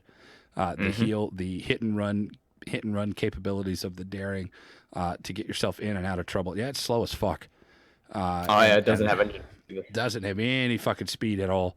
No. That's one of the downsides. It's a boat that I know is very strong, but it's another boat that I just cannot play right. If I'm playing the Z52, I hit my hydro and I go balls deep. I'm gonna take full advantage of that fucking hydro. You can't do that with the Daring. Even though it has 3 kilometer hydro, you really can't do that because you take a lot of damage. Mm-hmm. You take a lot of damage. So either way, Kleber, Z52, Daring. What do you guys think? What do you guys think there in the chat? We'll talk about some of those a little while later. So there you go, boys. Those are our picks. Any other picks that you might think will be sleepers on things? I think Montana's always a good choice. Montana is going to be taken because everybody's going to have that because it's been around freaking forever. Since So day basically, one. everybody's going to have one either sitting out there as a port queen or they may take it out occasionally. Yeah. Montana's always been solid though. You know, you got 12 406s right there with American super heavy shells, man. It's always going to hurt. Yeah. I've always wrecked cruisers with it. I've had monster games with it, but I fucking love the Montana, man. I still think Montana's still the best battleship at 210. It's the most agile, most mobile, most hybrid style, most jack of all trades boat in the game, and I would rather play jack of all trades than one specific play style. That's just me. That's my choice. That's fair. That's fair. I play a model for the act, but Sleeper Destroyer, a good Shimagazi player, is so good. 5.5 kilometer detection is so good. Gearing, 5.5 kilometer detection with the torps. Gearing, the fast torps, especially, you might see like somebody take like F3 or something like that to go for counterplay. Mm-hmm. It's hard to real play. Scary. It's hard to counter that. Real rewarding. Can't dodge them. I mean, that's for sure. Especially with no, you're not. You're gonna sit there and you're gonna die. 5.6 kilometer gearing with fucking AA mods or AA setup. Pretty decent. Pretty decent AA, a little bit counter, but you know, eventually it won't matter. Nah. It's a decent choice as well. What I would like to see, but probably won't see. Radar yo-yo. Yeah. Yeah. Any others? Any other? I probably won't see too many Henrys for the nerf that they got. The acceleration nerf kind of butchered a little bit. I'm not expecting to see it over like the top picks, you know. You know, I got yelled at for this comment the other day. When right before the Henry nerf went down, I said, "What's the difference between you guys nerfing the Henry and what the legendary mod of the Demonies does? What's the difference?" They said that they were nerfing the Henry because it was too fast. All you had to do was sit still and go WWW and then SSS to dodge these shots. What's the difference between that and the fucking legendary mod? You know what their reply to me was, Static? What would that be? Am I seeing this right, Servotum? You haven't played the Henry in 4 months? I'm like, what the fuck does that matter? Answer the question. And they never did. See, the Des Moines, you only get that kind of maneuverability buff if you specifically have the legendary mod on, and not everybody has that. Whereas with the Henry, all you had to do was own the ship. Yeah. That's the main key difference right over there. That's why people that ask what's the difference between that right there, one of them is a specific mod that you stick on the ship. The other one, you just have to own the ship. Yeah. That's what made it OP. I thought it was an interesting comment that I got. Well, you haven't played it in 4 months? Well, no, because I'd rather play other things, you know? I didn't play the fucking Henry. I like the Henry. I think the Henry was fucking great. I've had some really dumb games in the Henry. But I haven't even played it since the rework, man. Just don't care. I don't play cruisers, man. Don't play cruisers at high tier, especially. Unless I have to. But right. Anyway, some other things that you don't see. Puerto Rico. I think you'll see a lot of Puerto Ricos. I think the Puerto Rico's great, though. I mean, I have had some monster fucking games in this thing. It does not tank as well. It doesn't seem to tank as well as the Alaska does because it's just a little bit bigger. So the shells have a little bit more pen values, I guess, going into the side of that, or at least there's more surface to hit, I guess. I think one thing that's going to be a sleeper is probably going to be Radar Minotaur. Call me crazy, but I feel like people are going to take Radar Minotaur just to debate people. I think Radar Minotaur is a fun thing. I remember playing through Radar Minotaur. It was such a butt clinch. It was such a butt clinch, man. Playing Radar Minotaur, going on mountain range, going over to the other side where the two caps were, and then capping that cap, and then pushing up. Just keep pushing until you get spotted. Once you get spotted, you pop that fucking radar, or wait 1-2 seconds, and then pop that radar, and then just open up on those fucking DDs. They immediately turn around and run away. Oh, yeah. But you had to have support. You had to have a DD with you. Because if you didn't have a DD with you, you're probably going to get shit on by that guy coming across in that cruiser. So. Mm-hmm. But anyway, it was fun. There you go, guys. There's our picks for whatever the fuck we're talking about. Rank season. There you go. There's our picks for rank seasons: destroyers, carriers, heavy cruisers, light cruisers, and of course the ever-present Static the Warmonger's favorite heart, his waifu, the battleship. Oh yeah. All right. I mean, battleships forever, man. All right, guys. If you guys are in the chat, man, go ahead and at me at SerVenomIK here. We can get your picks what you guys think will be good choices here what are you guys going to play? Give me your number one battleship, destroyer, cruiser, light cruiser, heavy cruiser, and then whatever carry. Who gives a shit? Those things are fucking terrible, and don't need to be. I like the one comment right there from 1791 Patriot for firepower, mobility, and range. What about Repub? Repub's only got 8 guns. I don't see it being competitive when you have something that can do the job of clapping stuff better, like a Conqueror, a Thunderer, or a Yamato. Fucking Bourgogne. Well, Bourgogne, yeah. Bourgogne, they have some interesting things to make. The 15-inch guns are not my favorite in this game. I hate 15-inch guns because they just don't pin the bow end cruisers. That's your direct rival, or not direct rival, but that's your direct, I'm above you on the fucking food chain, and you cannot clap them. You cannot hurt them if they just sit bow up to you. Those fucking guns drive me fucking insane. To the point of I bounced 11 shells and 2 volleys on a bow in Baltimore. In my Alsace. Yep, 25 mil plating is the only thing you can overmatch. The moment you see a Hindenburg, the moment you see a Puerto Rico, the moment you see a Des Moines, Salem, you just have to sit there and cry because you can't do anything against it. Yep. Switch to unless you catch it out broadside, in which case then you smack your lips and just But smack that lips and smack that ass, baby. There you go. Yep, that's exactly it right there. You have to really pick your shots. I mean, you have to really pick your shots when you play 15-inch guns. But either way. All right, boys. Let's move on into the main topic here of the day. We've been going for about an hour or so, hour and 20 minutes. Let's go into IFHE changes. IFHE changes are affecting now. I am of the ilk that I don't think IFHE should have ever come into the game. It promoted a very spammy HE, spammy with a lot of fires. And it's taken them. How long has IFHE been out? It's been out 2 years. I want to say 2 years. Ever since they redid the skill trees and stuff like that. It's been out for a while. It's been out for a very long time. And why all of a sudden now are they coming in with this priority? Why is this number one priority? The reason behind it is because they stopped the presses and they went straight into the fucking CV rework. So everything else took a fucking backseat to this. This is something that should have been fixed a long time ago. Mm-hmm. IFHE gave too much ability for the cruisers to get the pin value, and not only that, but it also improved the fire chance because the more pins you get, the better fire chance you have. If you break a shell, you don't have as much fire chance. I don't know what the percentage is. Do you know what the percentage is on a broken shell for fire chance? I don't either. I don't know that. Not quite sure, my friend. Not quite sure on that one, but either way. What's going to happen is now, instead of losing 3% of your fire chance, or whatever it is, 4% of fire chance now, half, you're going to lose half of your fucking fire chance if you take IFHE. Forcing those cruisers to make a choice. Which is fine, because it's about fucking time that the cruisers have to make a fucking choice. Because, Static, you as a battleship player have had to make a choice since they changed the AP versus destroyers.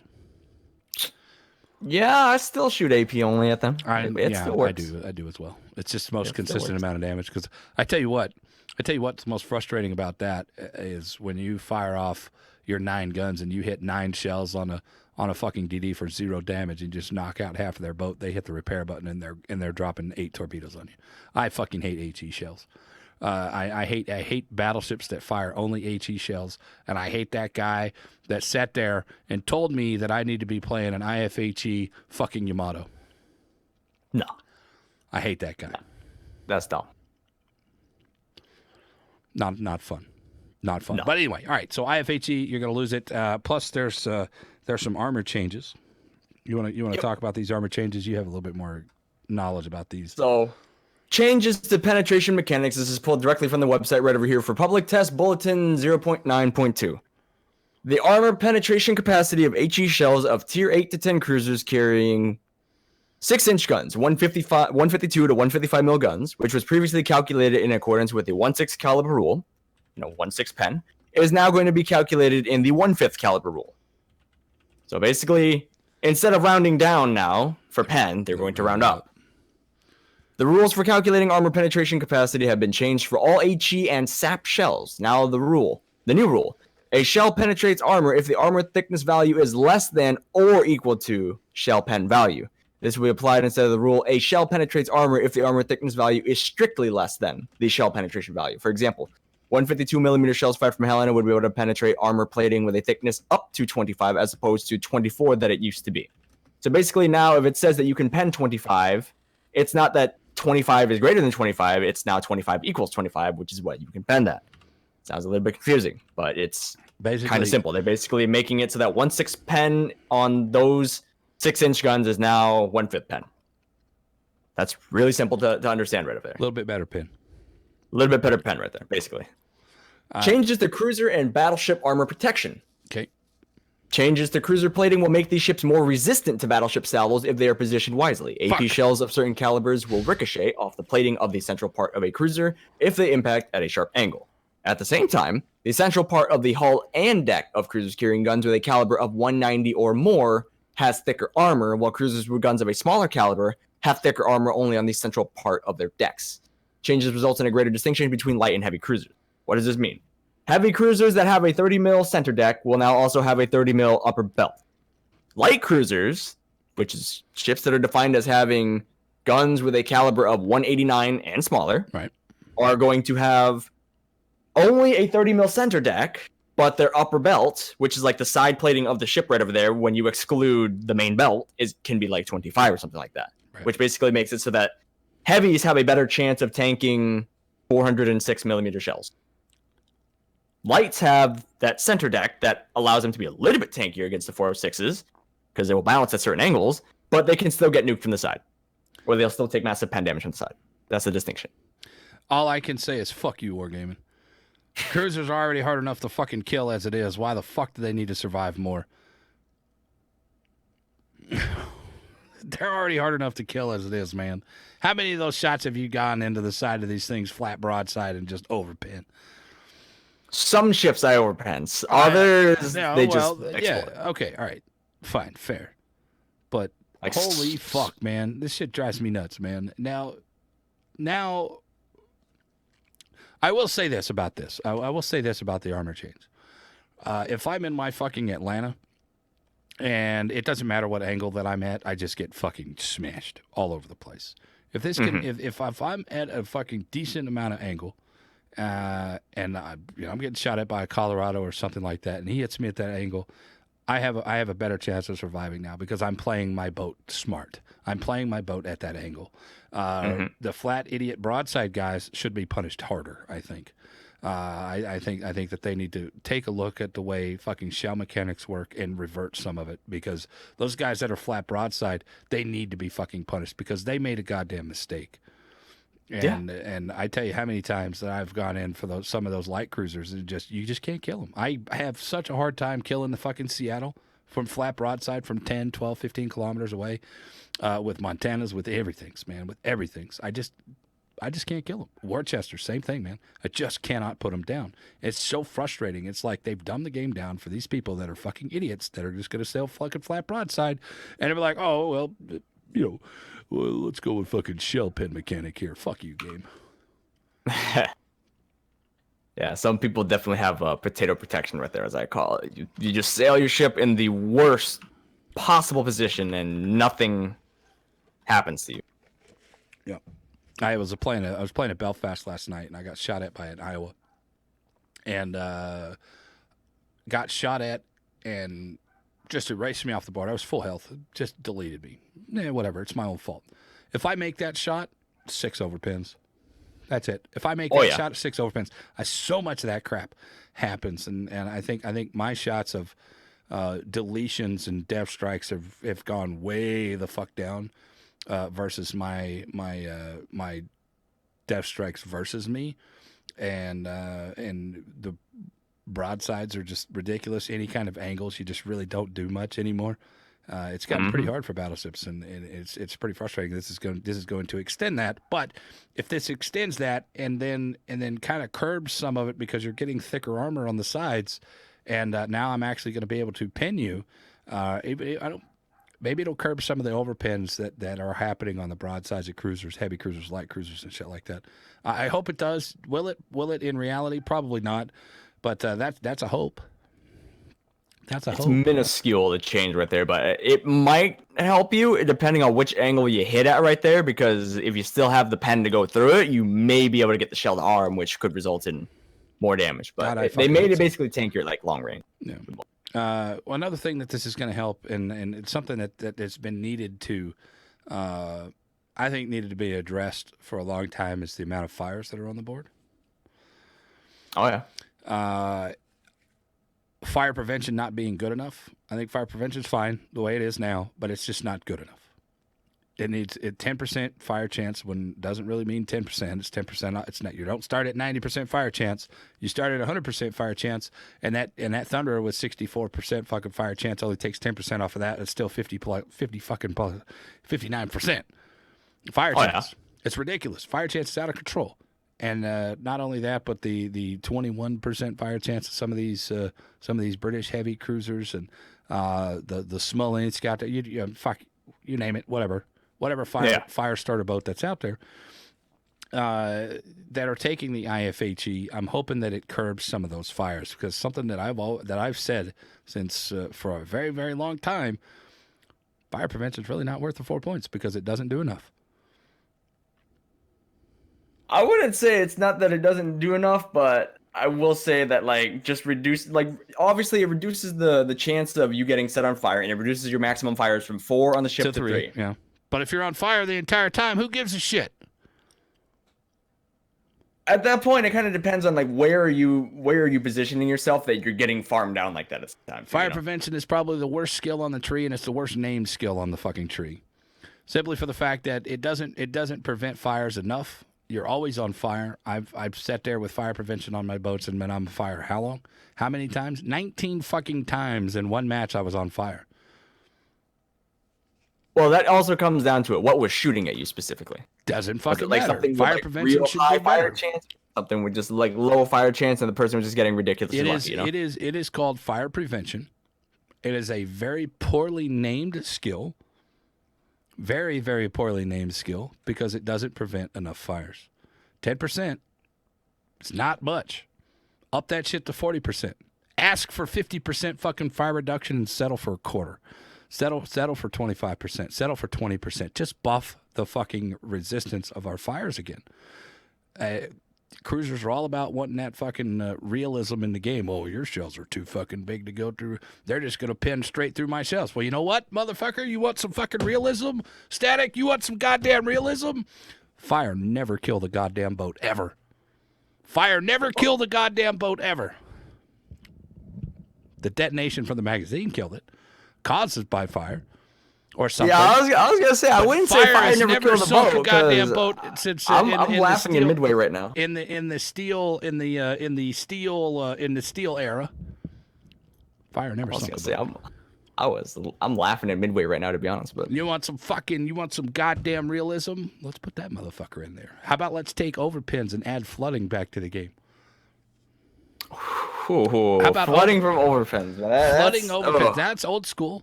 That's old school from some of you guys that were here back in closed beta and alpha and stuff like that. That's old school mechanics. You want to do it? Give me some kind of fucking reward for hitting these things. Flood these motherfuckers. Shell that big going through hitting water lines sometimes honestly should, but then the problem is that's where it gets to be unbalanced. Then they would have to buff DD health or something like that. Either way, I don't think fire prevention is good enough. I think that they need to buff it a little bit. But I'm hoping. I have very, very high hopes for this IFHE nerf, that it will curb some of the fires that are out there. I think fires are one of my biggest complaints. Of you get set on triple fires in a volley. You hit your repair button as soon as your timer's down 20 seconds or whatever. As soon as your fucking timer's down, you're immediately on 2 more fucking fires. It's like it doesn't matter what you're doing. You're running away. You're turning. You're getting out of there, and they're just and then you shoot at them. You kill them, and then that last fucking shell comes in there and sets you on fire again. And so it's so ridiculous at the amount of fires. It's happened more times than I'd like to admit. Oh, God, it fucking sucks. I also would like to see a change of fires. So maybe this guy's been on fire at the beginning. We have oversaturation damage to where I can hit you in one spot for 10 grand. The next shot I hit you is 6 grand. And then the next shot I hit you is 2 grand. There's oversaturation. Why not oversaturate fire damage? Why does it always have to tick for 100%? Why not? Why not tick for 50%? Why not tick for 25%? Why not tick for 80%? Something that if you're on fire in that front spot, if you're on fire again in that front spot, it's not going to tick for as nearly as much. So you're talking about like dilapidating it to where instead of it just straight up ticking like percent of health or something like that, like it ticks it can based off tick of for percent of health it can of the section of hull plating, depending on how much health is there. Well, not even that, but again, since cruisers want that reality, here's some fucking reality for you. If you burn this fucking area and they put that motherfucker out, guess what? It's probably still drenched. It's going to be hard as fuck to fucking to set it on fire again. What else is there to fucking burn on the front of that fucking boat now that you've done burned one through full fucking fire for a minute? What's left? So why not reduce to, hey, it ticks for 50 seconds or it ticks for a minute. What was it? Is it a minute for one full fire on a battleship? It's a minute for one full fire right over there, and it's like 30 seconds for cruiser. All right, so it's a full minute. Why not 50 seconds for the second fire in that same spot? Reduce the time. Slowly reduce At that the point, time. I feel like one thing you could do then, since you're saying that you get set on fire a lot right there, you could make fire prevention reduce the overall burn time.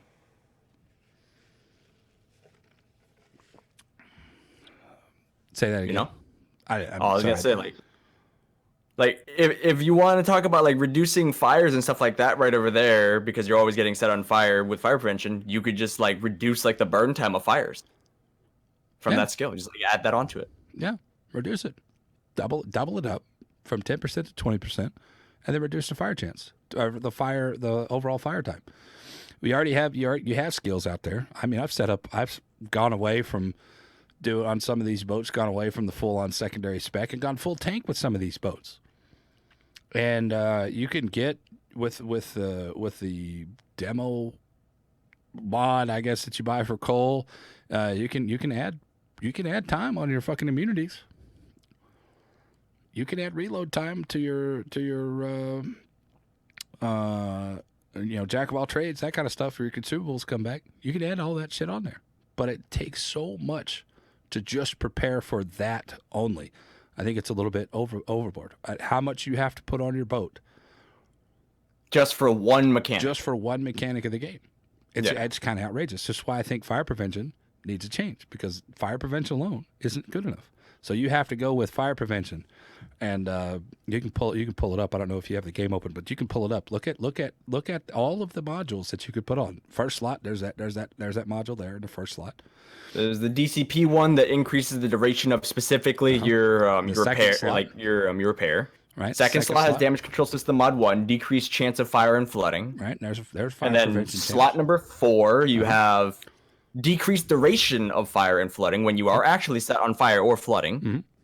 And then some ships even have like specifically like the Montana Legendary mod, for example, which even further adds on to that right there, where you have even less duration. Right. Now let's go to captain skills. High alert. High alert, just straight up your DCP cooldown time. Right. And then you have Jack of all trades. 5% to all your consumables right there. 10% on some of the special captains. Basics of survivability. Yep, minus 15% to the burn time of fires. How many skill points is that? That would be 3 for basics. That's 2 for Jack of all trades and 2 for high alert. So we're looking at 4 plus 3 is 7 plus another 4 is what? Fire prevention would put it at 11 right there. 11 points. You need to go 11 points, and you need to put 3 modules or 4 sometimes 4 modules on your boat to have a full fucking tank spec. Generally, you don't need to have all of it right over there. There's one thing that you can probably get away without having, but the general consensus is that like basics and fire prevention are absolute musts. All right, so here's the reason why I'm asking all these questions, and the reason why I'm saying that it's too much. You have to sacrifice too much to get this one thing done. Where's the sacrifice for everybody else? Good Where's question. the sacrifice for everybody else? I'm not sitting here trying to be a battleship fucking crybaby. Yes, I play battleships. I play them well. Yes, I play DDs. I play them well. Yes, I play cruisers. I play them very average. I'm not a very good cruiser player. But if one thing is fair for one side of the board, IFHE setting all these fires, where's the fairness on the other thing? How can I counter this? I have to put 3 modules, sometimes 4 modules on, and 11 fucking skill points to go in there. And all you have to do is take DE and IFHE, and you cancel this shit out, right? So I'm all for this change. I'm all for this change. Yeah. I want to wait and see what happens. I want to see how it goes in and plays. Is it going to lower the fire chance? I don't think it's going to matter on some boats. I don't really think it's going to matter too much on some boats because the fire rate is so goddamn high that it doesn't really matter. And I'm interested to see how the community reacts to it. I'm sure the cruiser players aren't going to be, oh man, I can't get no fucking fire. So I'm like, welcome to my fucking world. You know, welcome to my fucking world, man. Dude, I am so bad getting fires. Like RNG versus me is so high, but when I'm versus somebody else, I have these games where I have nothing. I have one fire in the first volley of the game, right? Pretty nice. Hey, this is going to be pretty nice. 300 fucking shells later, I finally get my second fire in the Smullings. Yeah. On stream, and I'm not just blowing smoke up anybody's ass, but that's on stream. 150 hits in a Worcester. 150 hits in a Worcester, 1 fire for the entire game. All HE shells. And you're kind of like, why is that fair? Why is it that other people can do the same thing right there and they get rewarded and you just magically have bad RNG like that? Yeah. So it's a thing. It's a thing. You don't have to sacrifice that many points to make a cruiser like the Smolensk work. You don't have to sacrifice that many points to make a Colbert work. You don't have to sacrifice that many points to make a Worcester work like that. You don't need AFT. You don't need BFT. Fucking Atlanta. The Atlanta, you don't have to. You have to have IFHE to make those things work. You have to have IFHE to make it. That's what allows you to counter stuff in tier right there. Otherwise, you just shatter everything. Yep. You don't shatter everything, but your chances of actually breaking stuff, you have to be real specific with your targets, and that's not something that a new player was. And I will wholly push people away from the Atlanta that are new players. So either way, that's my thoughts on it. What are your thoughts on this IFHE change? What do you hope that accomplishes this IFHE change, and what do you hope that the community takes away from this? I look forward to the fact that the IFHE change in terms of changing, choosing between getting your fires and not getting damage, but relying on your RNG to get the fires to burn the percentage of health on ships, or getting straight up the raw damage. I think that's what I like to finally see implemented in, is because that's what the skill should have been from the start. It should have never been like, oh, we're going to give you like barely a penalty for being able to buff your guns up this hard right here. Which you literally could, if it was minus 4% or minus 5% or whatever the fuck it is right now. I don't know because I'm not looking at the thing. You take DE and that's plus 2, plus 3%, plus the flags. You could get it to minus 1. Yeah. And what's minus 1 fucking percent? Nothing. No. Minus 1% is nothing. So dropping it drastically to 50% right off the bat is an amazing step toward curbing some of the biggest problems that I see in the game. I like this. I like what they're doing. I like this idea. Now, how is it going to be in practicality and reality? We'll have to wait and see because it's not implemented yet, and I can't wait till it is. I don't play PTR. I don't play the test realms or whatever. The public test, yeah. Yeah, I don't play those because if I'm going to play them, I'd rather just experience them in the game. And instead of going into public test, doing all this shit, oh, this is pretty nice, and then coming back to the regular when it comes out, I'm like, I don't care because I've already done it. That's why I don't do public test servers. Mm-hmm. But I think it's going to be a good thing. Frustrating to play against first right there because you're going to be sitting there and you're going to be like, oh, okay, all right.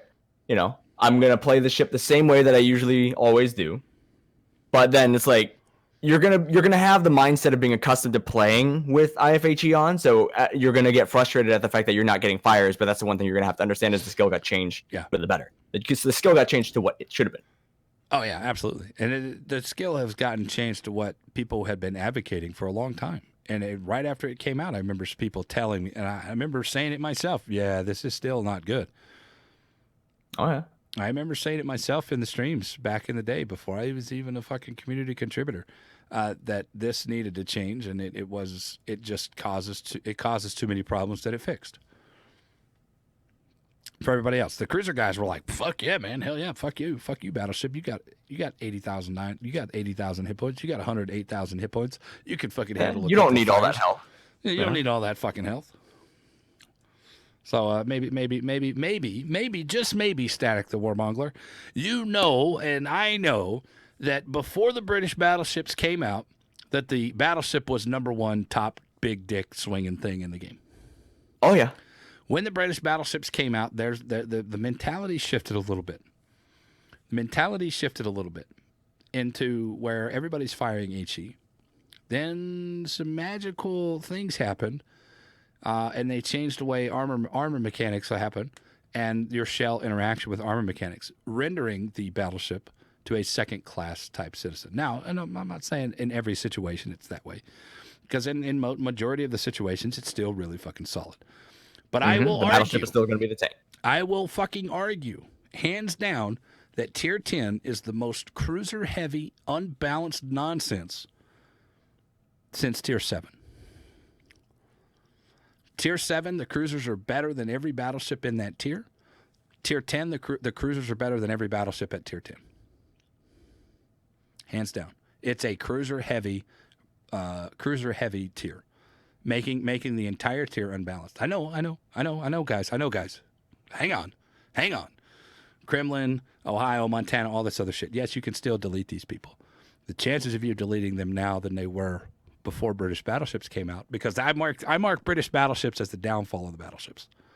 That's what I mark it. And everything since then is just kind of gone. The battleship player base. Of course, the player base in general has already gone down, but that's another story. That's a whole nother podcast. The accuracy, the consistency of the battleships, the ability to fucking knock these dudes dick into dirt is still there, but it's not as prevalent as it used to be. So yes, I say Tier 10 is an unbalanced tier. Tier 7 is an unbalanced tier. Strictly for the cruisers are so much stronger than the battleships. The amount, because at 7, right, like you're leaving the 6s where like the difference in the tiers is massive. You know, like just for an example, Nuremberg to York, Nuremberg, you go from 9 152s to 8 210. They peak. If you look at the 6 to the 7 for the U.S. light cruisers, you go from the Dallas to the Helena. You go from 10 152s to 15 152s. Right.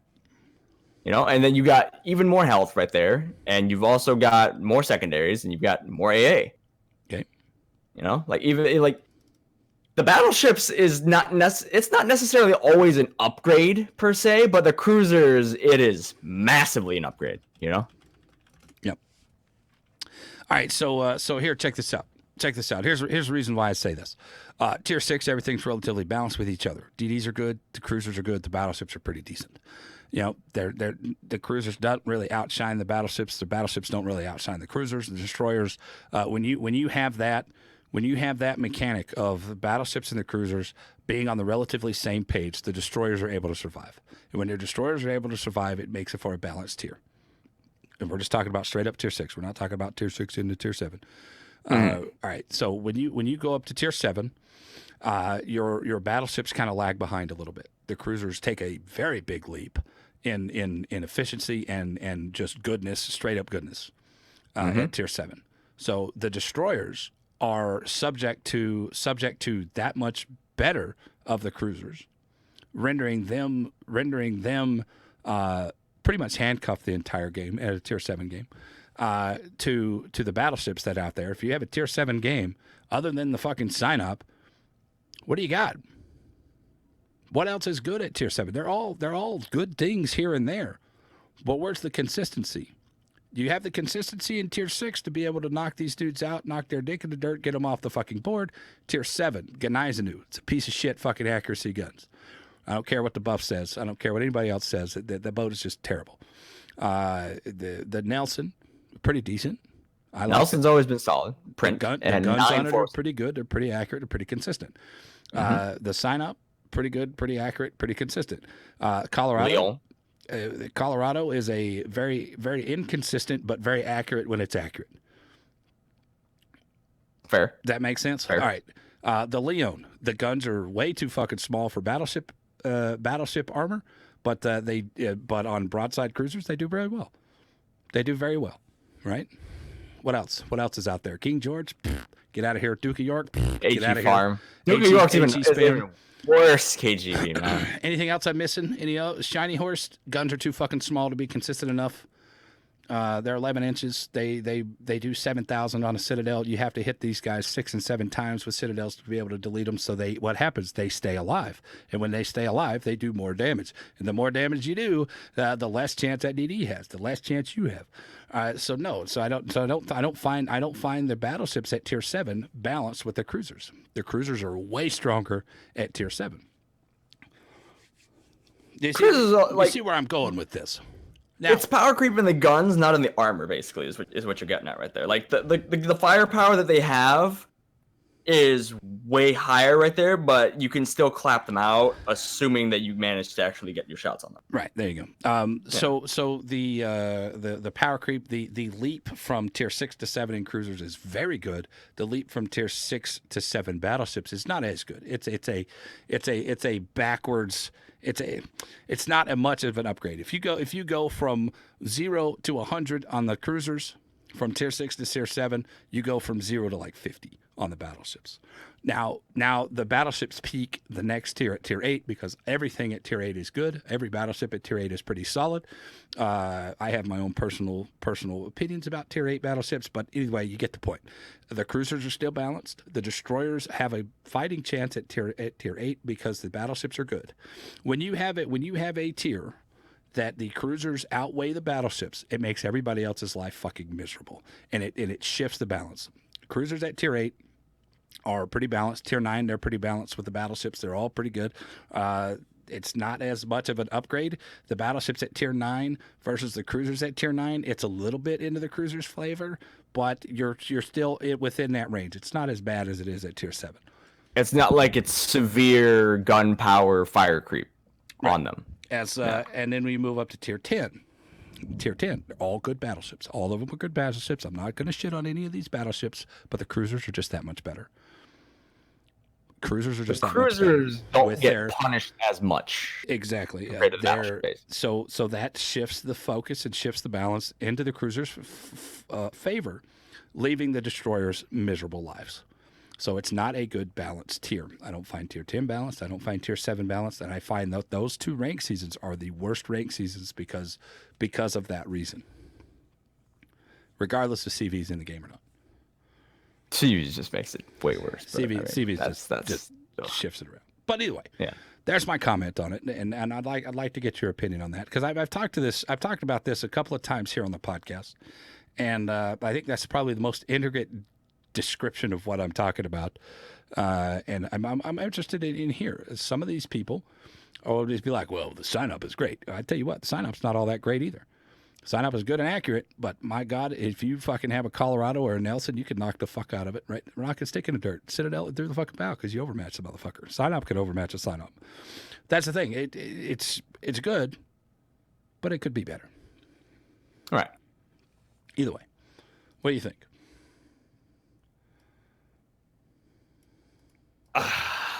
It's a lot. It's a lot to put on there, and it shifts people's mentality, man. Like I don't think people really think about the mentality of that iteration there.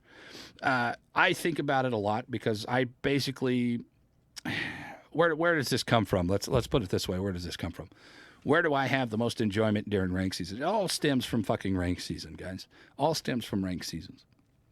When I was playing the Tier 7 rank season and I was playing battleships, Nagatos, way too inaccurate enough for me, I was not able to put these cruisers down, and so they just dominated. And then I started changing it up and playing the different boats, playing the Gneisenau, fucking terrible. Playing the Scharnhorst, the guns weren't big enough. Playing the Colorado, it was too slow to get into position. Playing, I think the British weren't out then, so you didn't have King George and none of that other shit. So the cruisers were very good, and you have some of the better cruisers in the game at Tier 7. You got the fucking Belfast. You got the Helena. You got the Fiji. These are all really fucking strong. The Boise, the Got the Levy, the York. Julio, the York. I mean, you take any of these fucking cruisers that the Miyoko is fucking phenomenal. 18 fucking ARP boats, Miyoko clones. Fucking absolutely amazing boats. Yeah, no, like those things have only been buffed as of like, you know, the recent past right there. Like the York it got the better shells, it got less shell drag, it got better velocity, it got better pen. The obviously all like the ARP Miyokos and stuff like that, they got the dispersion buff from when they changed over the IJN dispersion to be tighter like the Zao. All that stuff right there. A lot of good strong shit. All right, so guys, happened again, man. I must have diabetes or something, man, because I got to pee again. Guys, we'll be right back with the Cross Your Bow podcast, episode 47 with my guest, Static the Warmonger. Hit him up on twitch.tv/Static the Warmonger at Static TWMR. I am Sir Venom. TWMR, yeah, I said that right. I am Sir Venom IK. You guys are right here at twitch.tv/VenomIK. Hit me up at Sir_Venom_IK. Take a couple of seconds here, and then I'll listen to what you got to say, and then we'll move on into the next topic when I get back, all right? Be right back, guys. Thanks for watching so far. And there goes Venom again, right over there. Bathroom break number 2. I have still yet to take mine right over here, and I'm going to sip my coffee.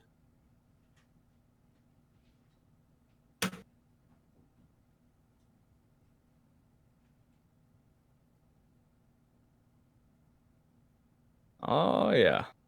Wonder how long it's going to take him this time, guys. Hey, chair stream. Yeah, this way? Or... No. Yeah, this way, I think. Yeah. Should be right over there. Chair stream, boys.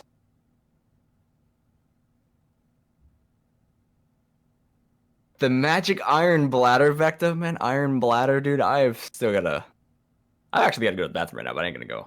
I'll wait. I can hold out right there, man. Main problem right now is I haven't eaten, so I'm starving. Chair of the Warmonger. Chief. It will be Chair of the Warmonger by dip, alright? It will be Chair of the Warmonger by dip. Just imagine, you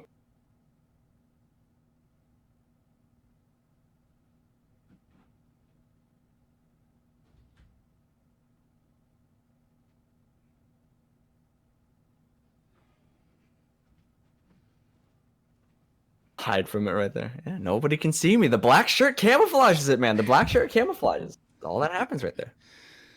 The chair streams, boys. All right. Chair stream, man. All right, guys, welcome back. I apologize, man. I had too much soda today. Anyway, so what were we talking about? We were on talking about like the power creep of like the guns. All right, on cruisers at tier 7 compared to like the battleship. So the reason I even brought it up, because a lot of that power creep was amplified when IFHE showed up. A lot of the power creep showed up even more when IFHE showed up into the game. So I hope and I pray, and this is a positive thing. This is a positive thing, Static. Surprising. Mm-hmm. This is a positive thing that I think that it can and will make a difference in leveling out some of the balance in the game at tier 10 and tier 7. Would you agree or disagree, and why? I have to agree right there because, again, the forcing you to choose between fires or raw damage is what that skill should have been in the first place right there. Agreed. It's going to frustrate people. But it's ultimately going to be healthier right there because then it's not like you have something that's just blatantly power creep like that where, oh, yeah, I'm just going to farm this guy to oblivion right here, both by getting massive pen damage on him with my shells and then milking him with fires, you know? There you go. That's the nice thing. Okay, I agree with that. All right, so I asked you earlier today if there was any subject of the game, as we're going to move into the next topic here, if there's any subject that you would like to bring light on that not enough people are talking about, or you just want to have your take on any subject in the game that's going on right now. Do you have one of those? I should. I don't have one at the moment. You should. All right. Well, I'm going to tell you mine. Submarines and worries. I have worries. I have concerns. I'm not throwing up the fucking pitchforks and oh my God, the game's going to die. I'm not going to do that because I don't do that because I think people that do that are stupid. Because you're just fear mongering, not warmongering, like we should be. Right. There you go. Right. All right. So my concerns with subs are this. DDs are already shit. The DD player population has dropped massively over the course of the last year because of CVs. Mm-hmm. DDs are, in my opinion, the most important ship on the board. In my opinion, they're the most important ship on the board. They're your eyes, they're your cappers, they're your area of deniability guys. You can turn a flank with one DD. Mm-hmm. Now, one smart DD. Right. My concern is that the player base of the destroyers is going to go even smaller. The reason I say this, battleship players are going to continue to play battleships no matter what's in the game. Cruiser players are going to continue to play cruisers no matter what's in the game. The destroyer players, because they're being so shit on by carriers and so shit on by everything else, radars, another story, those guys are going to try to find their enjoyment elsewhere. So you're going to get a little dab here and there. Statik's going to play subs. I'm going to play subs. You know, the cruiser players out there, Krieger's a cruiser player. He's going to go play subs. The main guys that are playing destroyers right now are having such a hard fucking time. I think that they will quit playing destroyers and go play submarines. So now we're going to have even less skilled and less experienced destroyers to go out there and try to hunt them.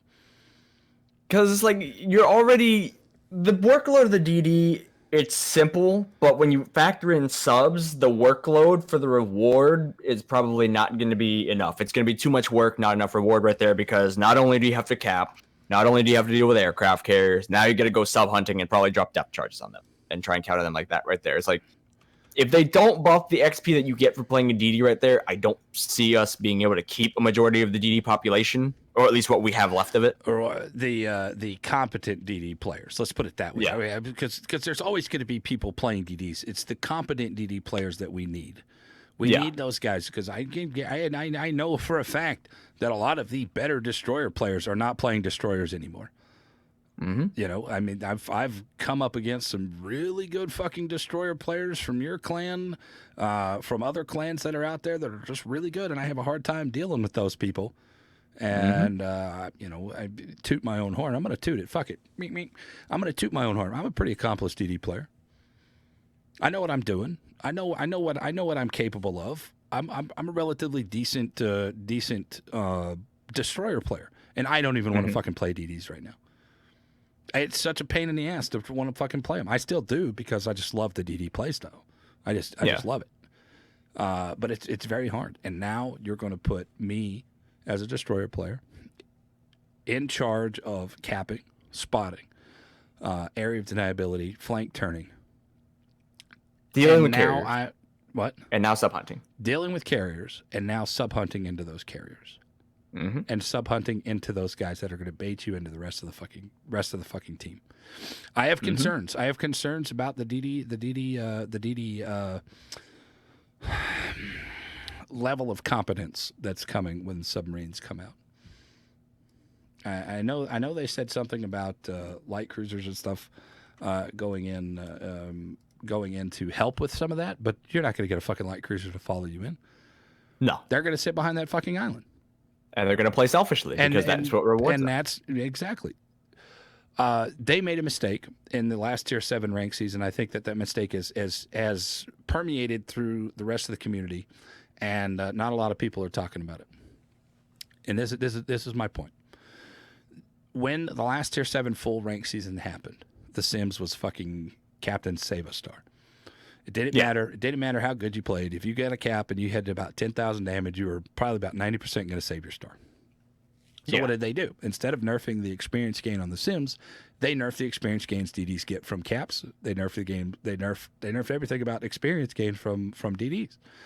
So now you have to bust your ass, Static.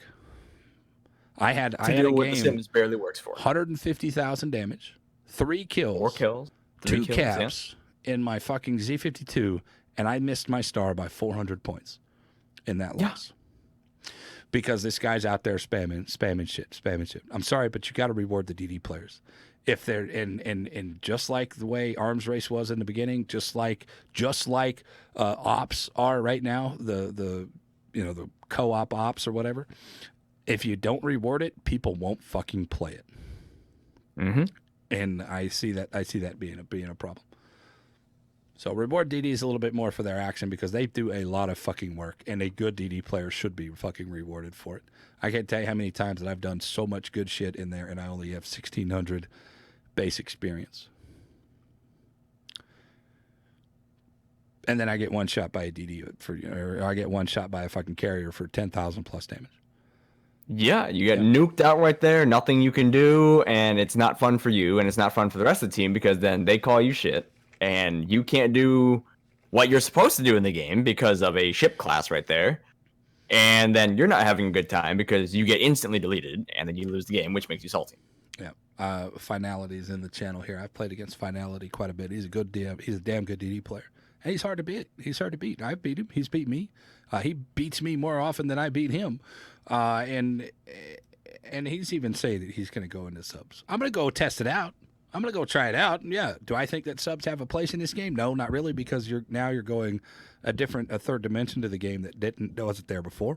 But I'm a human. I don't like change. I know you don't like change. Nope. But I'm not going to sit there and end of the world the thing, because it's not the end of the world. Us players that have been around for a long time, we're going to continue to be around, but we're going to be around in a different capacity, and we're going to have to adjust, and we will adjust. So there's we'll find a way to work through it right there. So there you go. We'll keep Reward playing DD's through better. Reward DD's better, and God, I hope and pray that they do something with the cruisers and light cruisers. Now, I still haven't seen any cruisers and light cruisers going sub hunting yet, so I don't know. Arun was here earlier, and he's been playing it. I was watching some of his sub hunting videos, and it was pretty cool to watch what they've got going on right now. So I do have hopes for it, but I do also have concerns. All right, I've got concerns for how the sub's going to be able to counter the DD right there, because if you remember the one video that Flamu posted a while ago where he was in tier 6 submarine or something like that right there, and he had the homing torps, and he ended up nuking that Gnevny. That's the concerns I've got. Yeah, with the homing torps. Yeah. All right, so there you go, boys. There's my topic that I wanted to bring some light onto the attention. Maybe get some people talking about it. Warmonger, you got any topics there? Do I have any topics right over there? Maybe like the one like going back to what I asked you a minute ago. Do you have any concerns about the game or something that people aren't talking about that you think they should?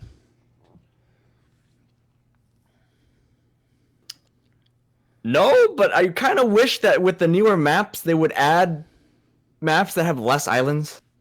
You want less islands? I hate seeing these maps with like so many islands on, because the moment you recognize there being someone good on the enemy team, it just becomes a camp fest. No. And I hate camp fests like that right there, where people just literally don't want to risk it because it's like you're going to get punished if you risk it, but if you don't risk it, it's safe and you're guaranteed to just like drag a match out. I hate that. Right. I think I like the island maps. It's very map specific when you're talking about secondary spec boats. They had a recent directive to do like 1,200 secondary hits. I play a lot of Massachusetts. I played one game in Ohio that I did 150,000 damage, but I fucking hated every minute of it. GK, I played these things, and every time I would play this, I need secondary hits. I would got these wide open fucking maps that absolutely drove me nuts, because you have to push in from so far out. You're just taking so much fucking damage on your way in. It's not beneficial for an open map for a secondary boat.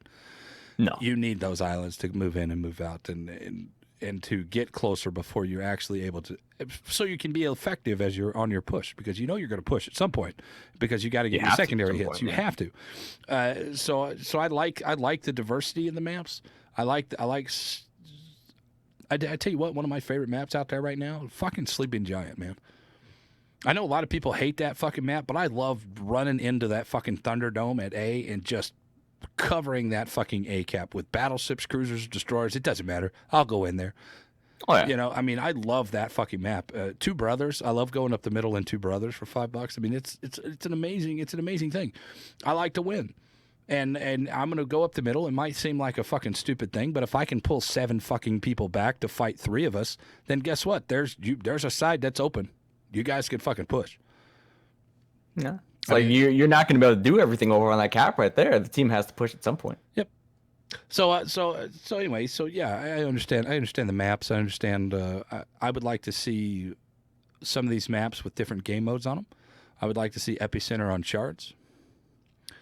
I would like to see epicenter on shards. With everybody knows that shards. If you guys don't know what it is, it's got the 9 different instances into B. I'd like to see epicenter on that motherfucker. I'd like to see epicenter on Two Brothers, where all you can do is fight up the middle. You know, and I want to see something else. Let's give us some new game modes. Let's give us some new fucking maps with different game modes on it. That's why I'm ready for Arms Race to come into the rotation.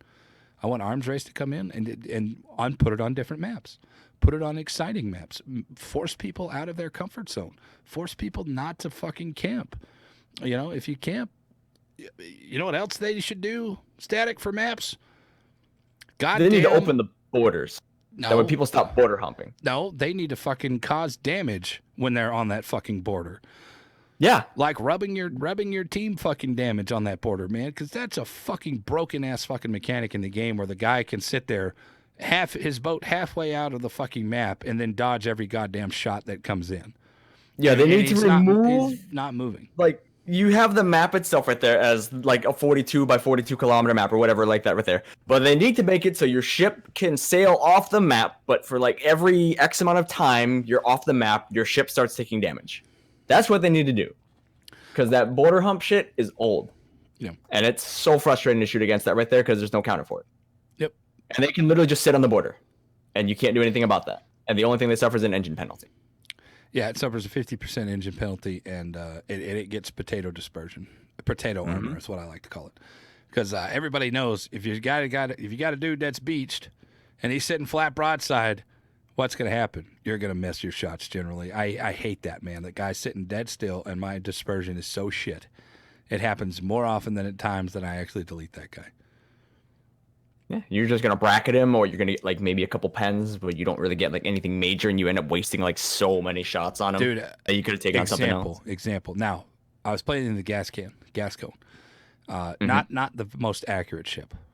The most accurate ship at all. I hit a hipper. Citadel him, got him down to 1,000 hit points. Took me 4 fucking volleys to hit him one more time.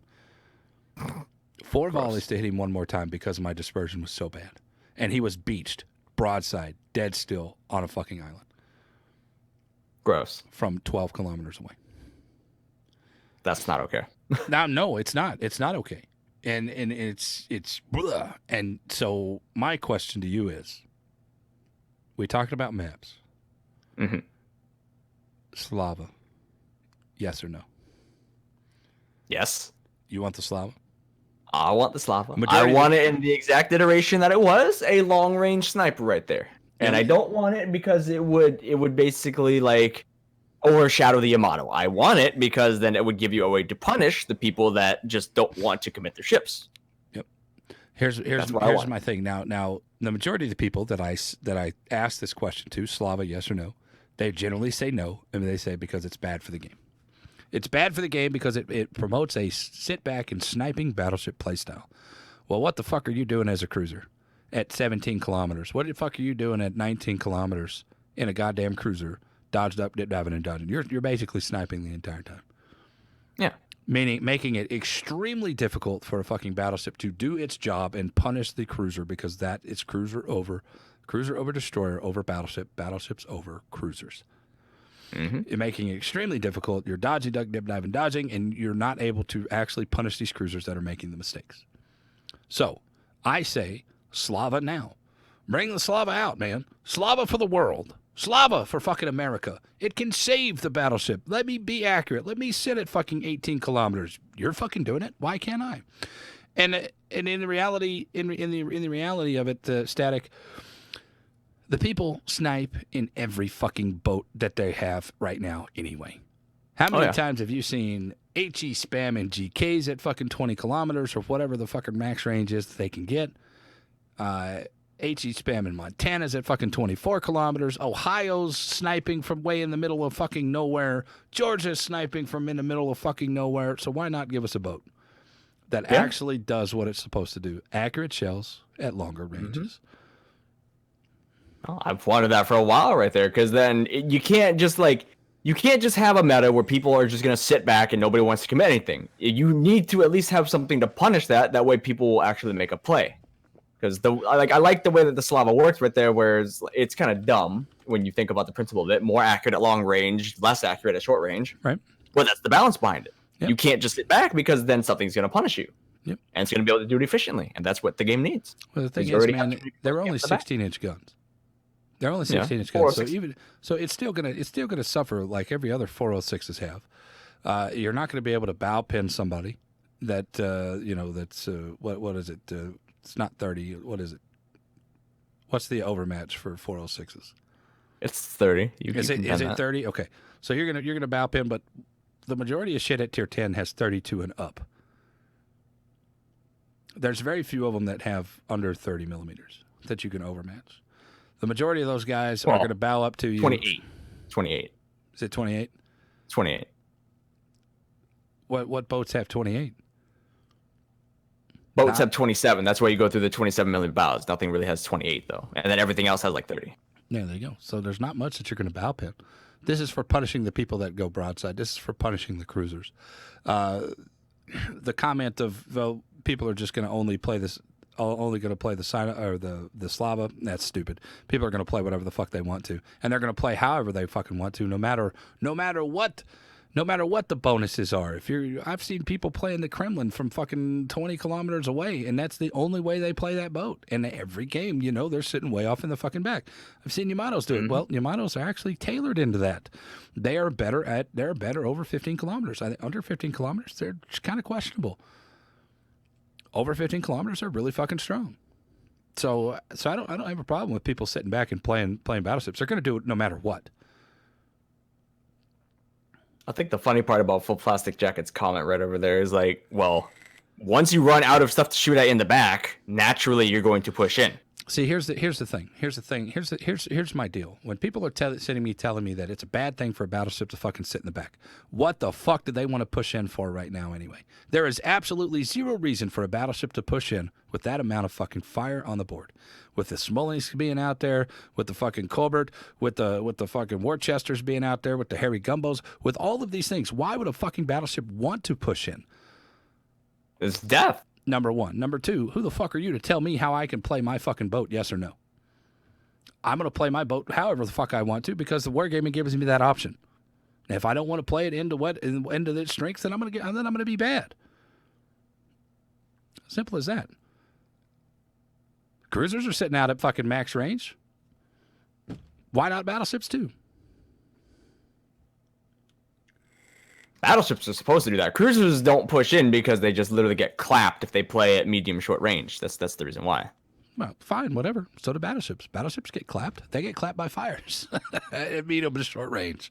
What's the difference? What's good for the cruisers is good for the battleship. I think the Slava needs to come out in the iteration right now. I think it'll save some of the battleship problems. You'll see a lot of differences. You're going to see a completely change of play style for the cruisers because the cruisers can no longer be safe at range. And I think that's great because we still need to have an option to knock them out at any point in time. We still need to have that one-shot option. Now, we're talking 406s, so any kind of angles, you're just going to bounce. But if you get them on broadside and you can hit them, you can fucking punish the shit out of them. And that's the way it should be. Punish the fucking cruisers that make mistakes. Do you agree or not? I agree. All right. There you go. I kind of shoehorned you into that one, but either way. Anyway, what do you think, man?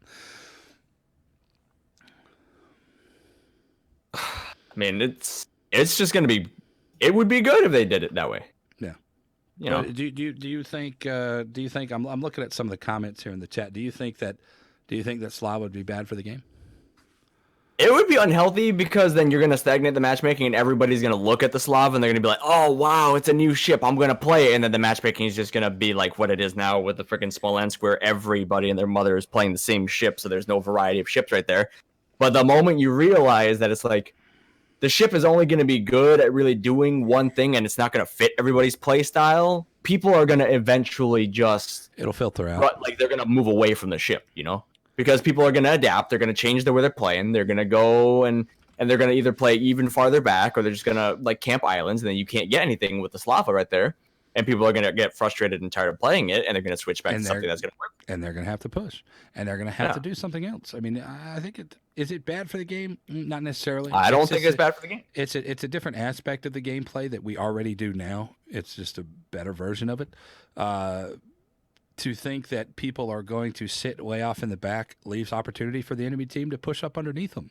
I'm not saying push up underneath them. Push into the caps. You're giving up map position to get this accuracy. And I'm sorry, but map position is paramount over what you're doing personally. But you and I both know it. You see the fucking lemming trains going down one side, they push up the other side, and then they get cross shots on you.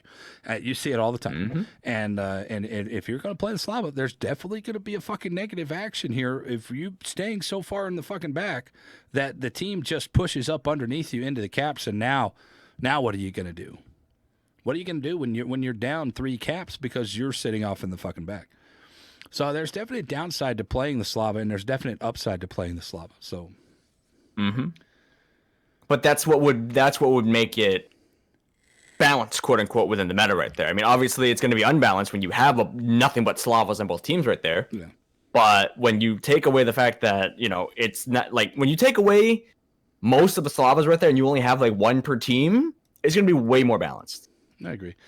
They said that they're removing the John Bart and the Smolinks from the deal because it was too popular. Too many people were fucking playing them.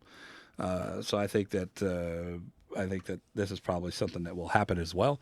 If and when they do decide, I know there's a lot of camps out there that are dead set against this fucking mentality of camping battleships. But I mean, you got camping cruisers camping at fucking 15, 20 kilometers and still doing massive amounts of damage. So I don't see the point of complaining about how a battleship's going to play, because that's your direct rival, and you're still going to be able to fucking shit on it because you're at 17 kilometers. Good luck. If he actually hits you, he's going to fucking punish you. But good luck getting hits when you're in a ZOW and you're dodging around and you're hitting out. It's very hard to hit a ZOW from 17 kilometers. Very fucking hard. I don't care what boat you're in. Yeah, no, because the thing has the rudder shift, then it's a small boat to shoot at. Yeah, it's fucking insane. It's long, but the moment that thing turns right there, your shot misses. Period. Yeah. So I like the I like the idea of the Slava. I also see a lot of negativity toward the Slava for unfounded negativity, because people are going to play back anyway. They're going to play back in every boat that they are playing right now. So there's no difference. There's no difference in the play style than what we're going to see now. I think it's a good thing though. All right. You ready for the Q&A session? I am ready for the Q&A session. All right, dude. Before we go into the Q&A session, I wanted to tell everybody about we have a new feature here on the show. It's called Ship of the Week. Ship of the Week last week or 2 weeks ago was the Cleveland/Montpelier.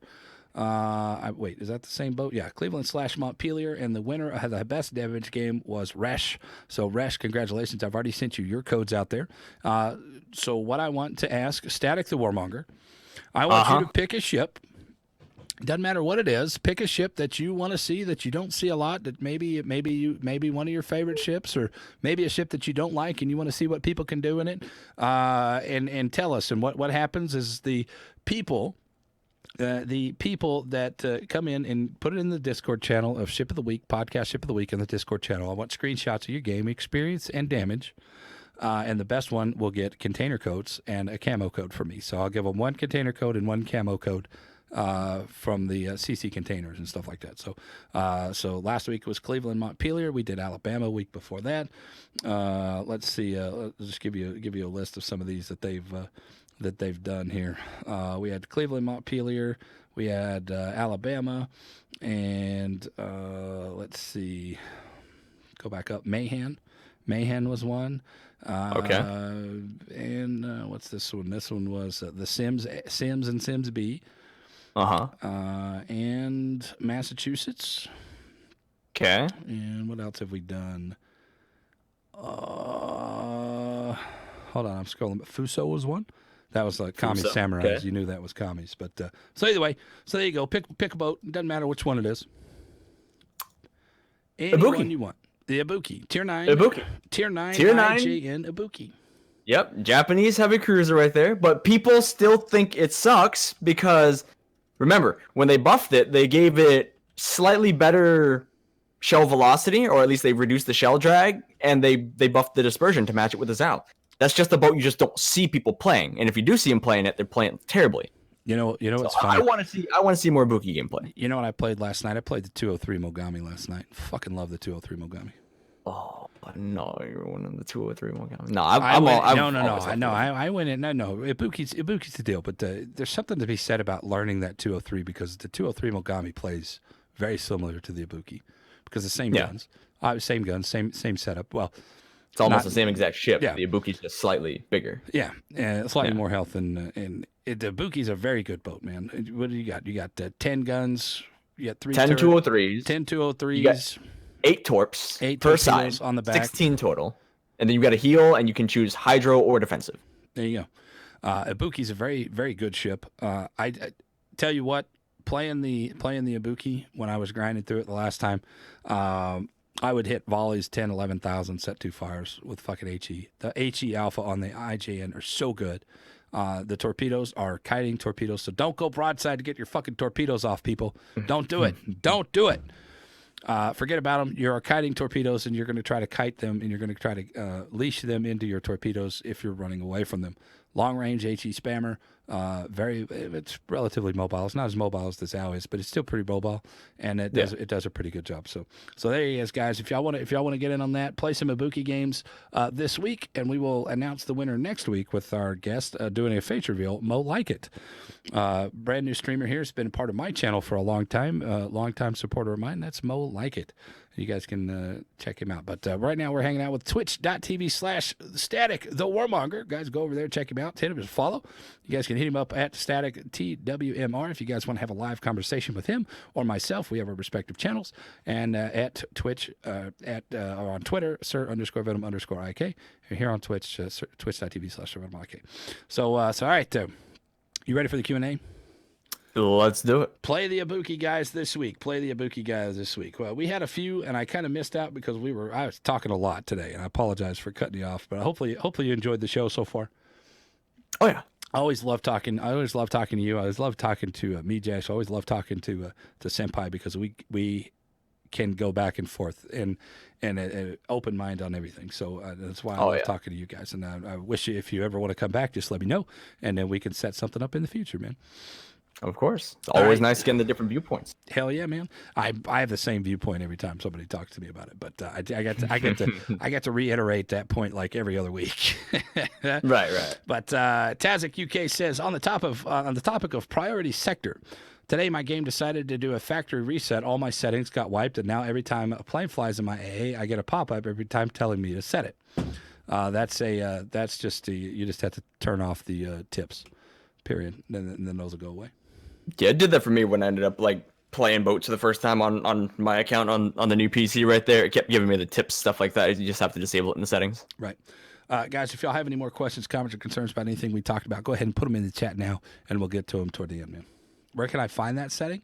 Take off the tip setting. I believe it's when you are, I want to say, loading into the game. There's 3 different boxes there that you can look at. You can look at tips, you can look at the team, and I can't remember what the third one is. But I think there's a box there, shut down tips or something on that screen, and there might be a setting in the settings tab, but I'm not sure. I'm not sure exactly where that is. It's somewhere in the settings right over there. Yeah, I'll have to look up. Taz, if you want to hang out after the show, I'll be doing some games tonight, and I'll look for it actively for you, man. All right, Master Chief, I got that question. We'll answer that one. That one's toward the end. Taiwan number 1 says there's really no incentive for people to learn how to play DDs currently. Yes, I agree, and it's going to get worse when subs come out. It comes down to too much work, not enough reward for playing a DD right there. The only incentive people have to play DDs is to get better at playing DDs. So if they don't have that mental fortitude to suffer through that shit that's going on right now with DDs, they're not going to ever do it. Because the main thing with like playing DD is outside of your objective gameplay and your zoning, where you're trying to lure the enemy team or stall them, you also have to deal with your team potentially not being competent enough to understand what they have to shoot at the enemy team. So you may be working with a sack of bricks or something like that right there, where you're just basically, you've got people behind you, but you're the only thing paying attention. And that makes it even more frustrating because there's even less stuff you can do to counter that. All right. Xspied said the CV problem on the DDs is only magnified when there's radar in his play at well. Radar is an issue. I think radar is less of an issue currently. It's still a important issue for DDs. The fact that it lasts as long as it does and it goes as far as it does, but that is currently a non-issue because, Wargaming will say, well, just don't be at 12 kilometers. I mean, you're going to recognize the ship and you're going to know for the most part whether it has radar or not. And for stuff that can slot it, but does not necessarily need to have it, like British cruisers, like you could look at you could see like a Neptune and you could see like a Minotaur on the enemy team. You would just have to be a little bit careful right there. If you see it on your flank right there, you just have to think about it in the back of your head, like this guy might have radar. Hey, but for the most part, you're going to know the range of the radar, you're going to know the duration of the radar, and you're going to know just from looking at the ship whether it has it or not. So I don't feel like it's that big of a deal. You could also bait the radar too. Yeah. Go into the cap, bait the radar, get the fuck out, take a little bit of damage, and then wait, and then go back in, and you should be able to get that cap if you really need that cap. Exactly. Umbra Sojourner says the only reason I ever tried a carrier was because the token event had a CV based challenge. I choose not to. I have a trash boat list static in the channel. If you guys type in !trash, I have a list of boats out there that I refuse to play except unless you pay me. So one guy last week dropped on there and said, "Here's $100. Play CVs for 3 hours. Play the Hosho." I was like, "Oh my god!" So I had 3 hours of Hosho CV play. gameplay. Yep, 3 hours of Hosho. Not only was it 3 hours of fucking Hosho play, but that was the day I also got banned for 24 hours. So I only ended up having to play 2 out of those 3 hours. So. Do you still feel like you owe him that extra hour or not? Right after, yeah, but when I came back after I got unbanned, no. Fuck that. I don't want to play CVs at all. But, so you still owe him an hour, but you're not going to give it to him yet. No, I'm going to give it to him. We're gonna give it to him on my next 24-hour stream. I've already talked to him about it. And apologize. I'm sorry that happened. I got banned for 24 hours. He's like, I'll play that extra hour. He's like, I don't give a fuck. I was like, I'm going to do it because I'm a man of my word. But anyway, Rob42 says, or you play a tier 3 DD and you get a 5 versus 5 game with 3 CVs on each team. I've had that, and that sucks. It's not fun. You just sit there and die. Yeah, you just. I'll be honest with you, man. When I see a double or triple CV game, I really honestly just want to go back to the fucking port. I don't even want to fucking play it. This is not fun. You look and you already know what's going to happen all game is you're just going to sit there, you're going to get frustrated, and you're going to get farmed. That's literally what's going to happen. Yep, pretty much. There's no other outcome. There's no other outcome. There's nothing in that shit that's going to have the A. You can't push into the caps. Now you're forcing. And here's the other thing about the Slava is that we are choosing to be there we're choosing to be in the back on our own merit, on our own mental state is we're choosing to be in the back. When you have a CVs and double, triple CVs in those games, you are forced to go into the back. You're forced to sit around the rest of your team. So you don't have a choice. I disagree with CVs having that much control of the game. I don't have control of the game when battleships don't have control of the game. They can't go just anywhere. Cruisers can't just go anywhere. DDs can't just go anywhere, but CVs can go anywhere and control too much of the game. All right. Anyway, moving on. Thoughts on that? Any more? What are you talking about there, real quick? Oh, you're talking about what? Dang, I lost my train of thought right there. The low population 3 CV games. No, they just need to just soft limit it to maximum, like all the other tiers right there, because you cannot play 3 CVs. Like make the CV players wait. I agree. There's gonna be a lot of them at the lower tiers, understandably, because people are trying to learn it. But you can't make the lives of like 18 other people shit because you have a lot of demand for playing an aircraft carrier. Just limit it to 2, and then see where it goes from there. Because 3 is just way too much. CV players aren't real people. All right. Umbra Sojourner said, I used to feel lucky when I had the Demoni's AA build on and there was a carrier. I prayed for a price to fit the mods. I paid for a price to fit the mods, and I lucked out and they optimized for the AA ability. Now it's just a matter of the CV trying again 90 seconds later, and the plane loses. The plane loses don't matter much. I think that to fix CVs, do you have an option to fix CVs? Have an option to fix CVs. I mean, the only thing you could really do is make defensive AA scatter bombers again. There's a few things. I have one thing that I've come up with over the last couple of weeks. maximum 175 planes on tier 10, 150 on tier 8, 125 on tier 6, and 100 on tier 4. You have to be able to punish these guys. You have to be able to shoot these planes down. Don't give me that crap about, well, if you lose a squadron, everybody knows if you dump the first one into the ditch, you never lose your entire squadron, period. You never lose your entire squadron. Also, you can delay the takeoffs because they're over across the map in a minute and a half, and I haven't even got my reloads up on my fucking torpedoes. I haven't got my reloads up. They're 2.5 minutes on some of these boats.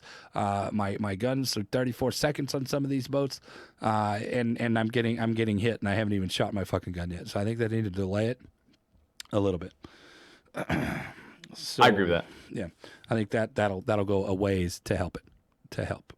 So anyway, one thing I also like, sorry to interrupt right there. I like that they're finally addressing the slingshot.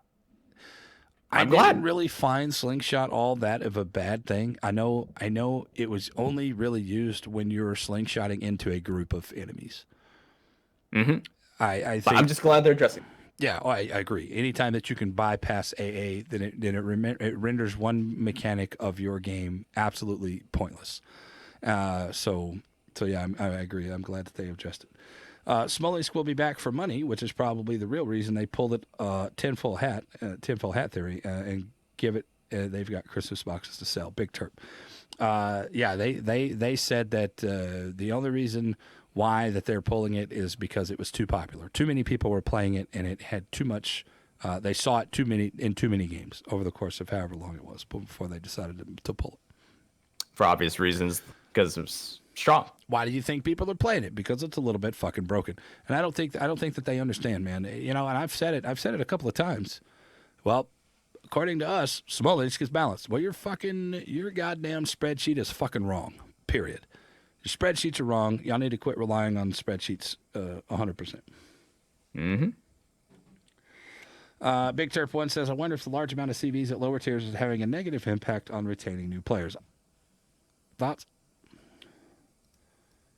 I feel like it might, but at the same time, I feel like people aren't going to be experienced enough to be frustrated at the fact that they're dying like that. They're just going to think, oh man, I just got outplayed. Oh, maybe I'll get it next game. I don't feel like a new player would get all that mad about that right there. Obviously, you're gonna have a couple people that are gonna be like, oh, this is bullshit. This is OP. He shouldn't be able to do that to me right there. But it's like, I feel like people at the lower tiers are just there to have fun and learn the game. I was going to say something along those lines of the people that are generally playing the new tiers that are new players, they don't know any better. So what do they care? So they're going to keep playing. When it happens, when they get to tier 8, tier 9, tier 10, and there's nothing that they can do, then they'll start looking at this is kind of bullshit, and then they will leave when they get up to there. That's when they get frustrated. Yeah. Xbide says if Kremlin was British, nobody would call it overpowered. I don't really think the Kremlin's overpowered. It's very easily countered. Well, remember, they've nerfed the Kremlin. Remember, they nerfed the Sigma, and they nerfed the Sigma again by 0.05, and then they nerfed the AA mount health. By half. Whatever. It's still... The AA is whatever right there, but nerfing the dispersion not once, but twice, where they changed the Sigma from what, like 1 point... It was like 1.9 to like 1.7, and then they changed it from like 1.7 to like 1.65, That's, kind of quote unquote balanced it out, because it's still, when you're up close with the dispersion formula right there, less accurate at long range, more accurate at short range, kind of evens out. It does kind of even out, but I think that the fact that boat can tank as much as it can is the reason why it's a little bit broken, because it survives longer to do more damage. So nerfing the Sigma is not the answer. Nerfing the Sigma is not the answer at all. Lower the fucking hit points. Nerf the armor. It's got the hit points. Armor, whatever, but nerf the fucking hit points. It's got 108,000 hit points, right? Yeah, and then 108,000. It's the highest fucking hit point total. Drop it down to 100. Drop it down under the GK, and then you will start seeing a little bit. I know it's only 8,000 damage. I know it's only 8,000. Drop it down to fucking 90. I don't care. Drop it down 20,000. I don't give a shit. But it's still going to fucking survive. There's no reason for it to have. Don't take away its fucking ability to do damage because it's surviving longer to do more damage. Yeah. That doesn't make any sense. So you're No. going to keep this hit. Just lower the fucking hit points, man. And I think it'll be fine. Agreed or no? Yeah. Well, it doesn't necessarily have to be the health, but the armor on the ship is a little excessive in some parts. All right, I agree. But middle back on that thing and broadside, you shit on it all over the place. It's really good. Oh, you're gonna crap on the bow, and you're gonna crap on the stern, you're gonna crap on the superstructure. But once you milk that out right there, the only thing you're gonna be able to get for the most part is just Fires. if you can get AP pens on the upper bell or fires, which is gonna milk it for dot. Yeah. You know. There you go. Arun, my man Arun, I love that guy. Says I think the Soviet light cruisers need a reload booster. I think he's trolling. I love me some Arun, man. That guy's awesome. Arun says, and when you radar, it should remove dispersion. When you radar, it should remove dispersion. You mean dispersion? Talking about I think removing like shell dispersion. If you radar somebody, it should be accurate because you are legit radar. You're not really. They don't really. I don't know. Did they have radar fucking targeting back then?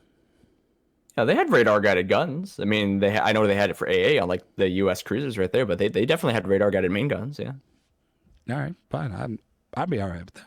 But nobody else gets that bonus, just you.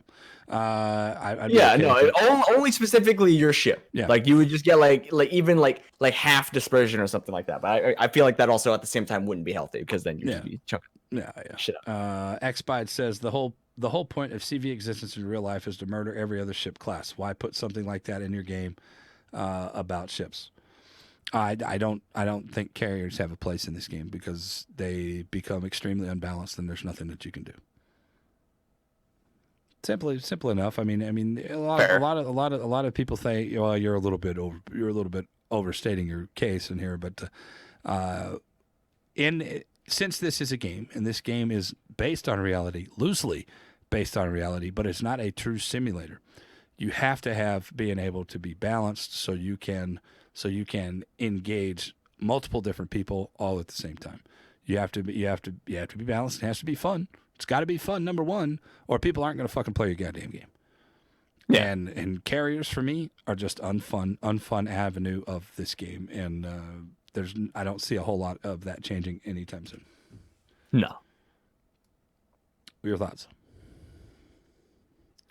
You have to have the tie-in with realism, but at the same time, there has to be the fun aspect of it. And if it's too realistic, obviously it's not going to be fun. So I mean, you can only tweak it so much. Yep. Big Nemesis says, and great when your team gets a CV player that has played less than 10 games in a carrier, and their team has a competent CV player with 100 games in that CV. I'm assuming he's talking about the old school CVs because it doesn't matter now whether your CV is good or not. They're basically damage farming, and the smarter ones are going to go hunt DDs, period. That's the only difference between a good CV player and a bad CV player. That guy's going to go hunt DDs and spot more than the other guy's just going to farm damage. Yeah, I mean, the skill gap still exists, but the skill gap exists for farming, not for, it doesn't exist for counterplay. Yeah. Arun, we're talking about rank season boats. Arun says his number 1 is Smolensk, number 2 is Smolensk, and number 3 doesn't matter what class. It's all Smolensk. Naturally, the ship is too strong. Naturally, people are going to pick the powerful pick because it's easier to. People don't. It's high reward, low effort. Oh yeah. You know what it is, man. And you saw this. You saw this way back in the day when they started talking about nerfing the Julio Caesar. It was fucking overpowered. Mm-hmm. It's still fucking strong as shit at tier 5. Yeah.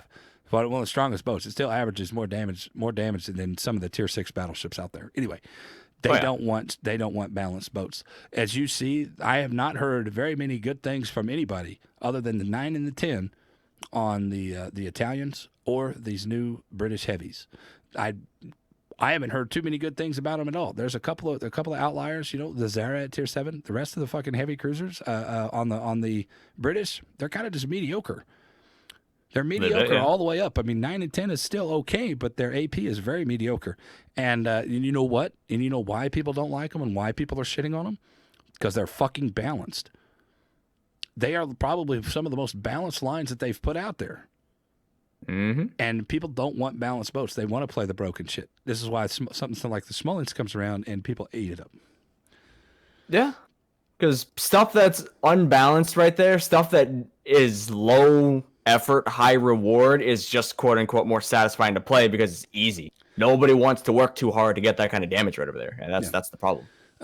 So I sit there and I say it's people like that bitched and moaned about the Julio Caesar going from tier 5 to tier 6. It's their fault that we get boats like the Smolensk, because they did not want the balanced boat, because my fucking wallet, I paid for this. I don't give a shit if you paid. I don't fuck your wallet, right? Fuck your wallet. Number one. Yeah. Number two. Hey man, you told Wargaming that you don't give a shit about balance. You want broken boats, so they're going to put out more broken boats. Period. Yeah. And we've seen it. Oh yeah. Infested Shadow says, all I know is lately I stopped playing destroyers. Goddamn CVs. Yeah, it's pretty rough. Mirage says, overpin is the RNG of a battleship aiming, just as fire is the RNG of cruisers shooting back. Negative. I don't think that overpins are RNG. I think that overpins, actually, it is RNG, but it's not where you're aiming, because I can aim in the right spot and hit you in the right spot 6 different times and get 6 different fucking results. That has nothing to do with where I'm aiming. I think RNG, as soon as you pull that trigger, the last thing that you can control is exactly where you pull that trigger. That's your aiming, right? So it doesn't matter if you aim in this fucking citadel. I have overpinned fucking citadels. I have overpinned a lot of citadels over recently. So I don't think I disagree with aiming causing overpins. I think it's bullshit mechanics in the game causing overpins. But anyway, that's my take on it. It depends on the shipper there, and it depends on the armor profile, but the main problem, I wouldn't say it's with the dispersion of the shells, because sometimes, obviously, you're going to have like that off salvo that looks like garbage, but I feel like they need to fix the dispersion. Address it as an actual issue, instead of saying there's nothing wrong with it. Well, I agree. I guess my biggest complaint about this, and I'm gonna bring that back up here just to make sure I read it right. I don't think that you aiming has anything to do with fucking overpins. Where the shells land, because I can aim at the water line and the shells land in the fucking upper deck, that's going to be overpins. There's nothing I can do about that. So saying that because I'm aiming this way and I'm hitting this boat that should be a citadel and the dispersion is out there, is my fault. Is I don't agree with that. It's not user error. It's RNG. Right. It's completely RNG, and it has nothing to do with where you're aiming. Because I can aim here and it goes everywhere else. It goes everywhere but where I put it. So it's not my fault that I'm getting overpins. A majority of the time. Yeah. It's a little bit out of your control right there, because it's still kind of depending on the RNG. But for the most part, I mean, usually it's not a problem. Sometimes it feels like a problem. Pretty much every recent battleship release overmatches the majority of tier 10 cruisers. No, they don't. To overmatch 50 millimeters, you have to have a 710 millimeter fucking gun. I feel like that wasn't the context of it right over there. No, but he says overmatch, and that's what overmatch means to me. Where am I going to overmatch the bow? I can't overmatch open. Let's talk about cruisers, though. Right. Yeah, the 457s are gonna 50 millimeters a cruiser. That's Moscow. That's Stalingrad. Nothing overmatches that. Only those, though. You know? Right, fine, but 457 is going to overmatch what millimeters 30. of gun? It's going to overmatch 30. The center deck. It's the center deck. Okay, so there you go. Who gives a shit? You're still bouncing 90% of your shells, or you're good at overpins. You're safe for the most part against the 406s right there, but you're still going to get crapped on by like the 431s. So what all has 457? Why? So what has 431s? What has 457s? Republic. How many boats have the 457s? Thunder, Musashi. Hang on, I'm counting them up. Go ahead. Yamato, Georgia, Ohio. So that's 7 boats. It's like 7, yeah. 7 boats out of how many tier 10 fucking battleships? Or tier 9 and tier 10 battleships? A lot.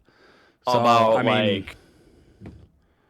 about like 17, 18 between them. 7 out of 10? No. 7 out of 10 have 457s?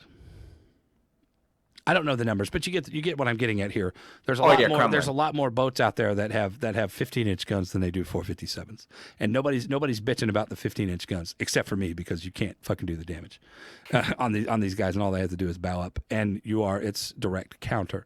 I think it's a little bit bullshit. Either way, I don't care.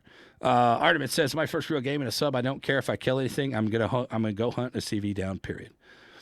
All right. I use the DD main working on battleships and cruisers now, because why the fuck would I want to play a destroyer? That's Infected Shadow. There you go, man.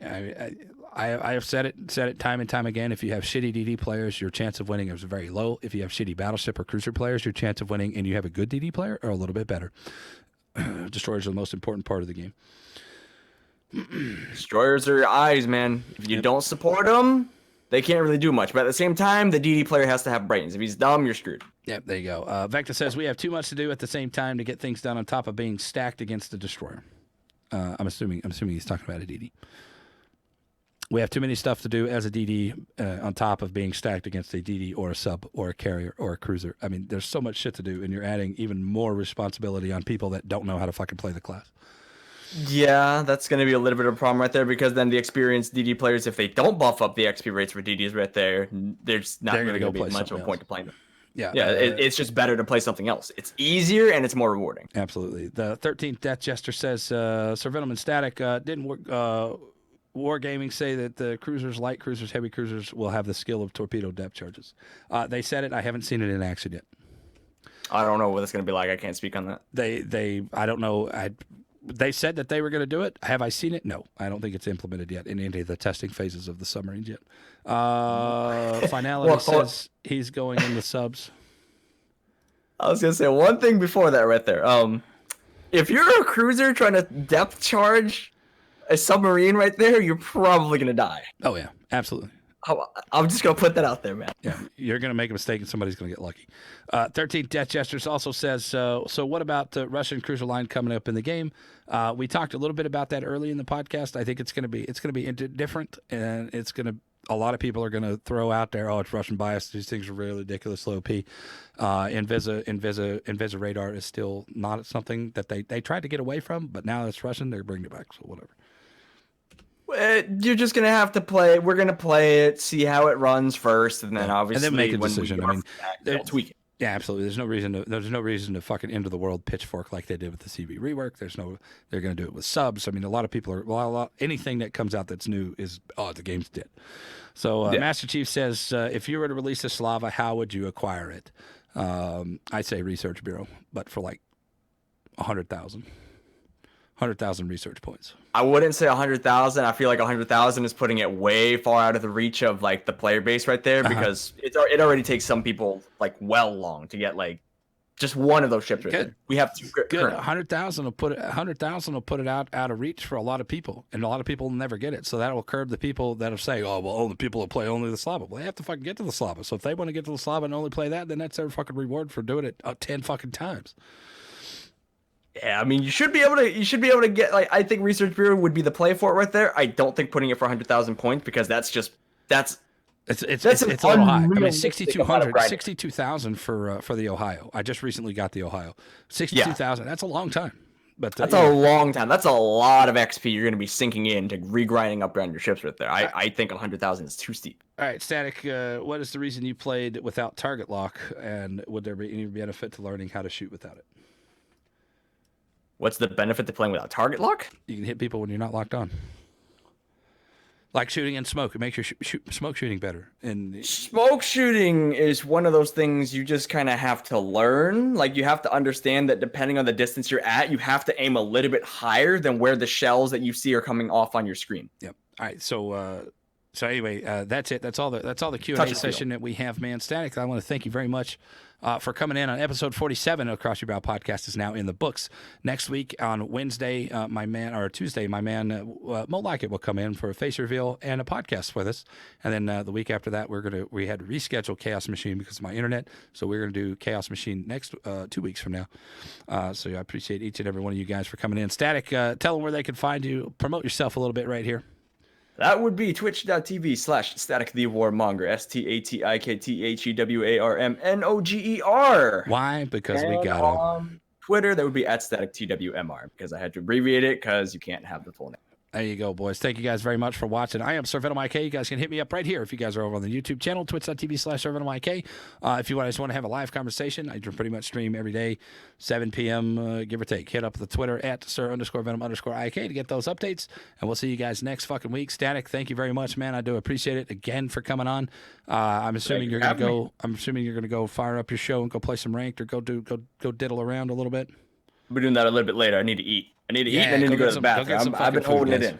Go get some fucking I've food, been man. I on love it. you. Don't forget, guys, ship of the week is the Ibuki. You guys can hit up the Discord right there, discord.gg/SirVenomIK if you guys want to leave some screenshots in there for some rewards. I love you guys. Thank you for watching. I'm Sir Venom. That motherfucker Static. Say goodbye, man. Have a good night, everybody. Enjoy Venom stream right there. And I will see y'all later at 1:30 a.m. All right. I love you, boys. Thank you very much again, Static. Thank you for watching, man. We'll see you guys next week.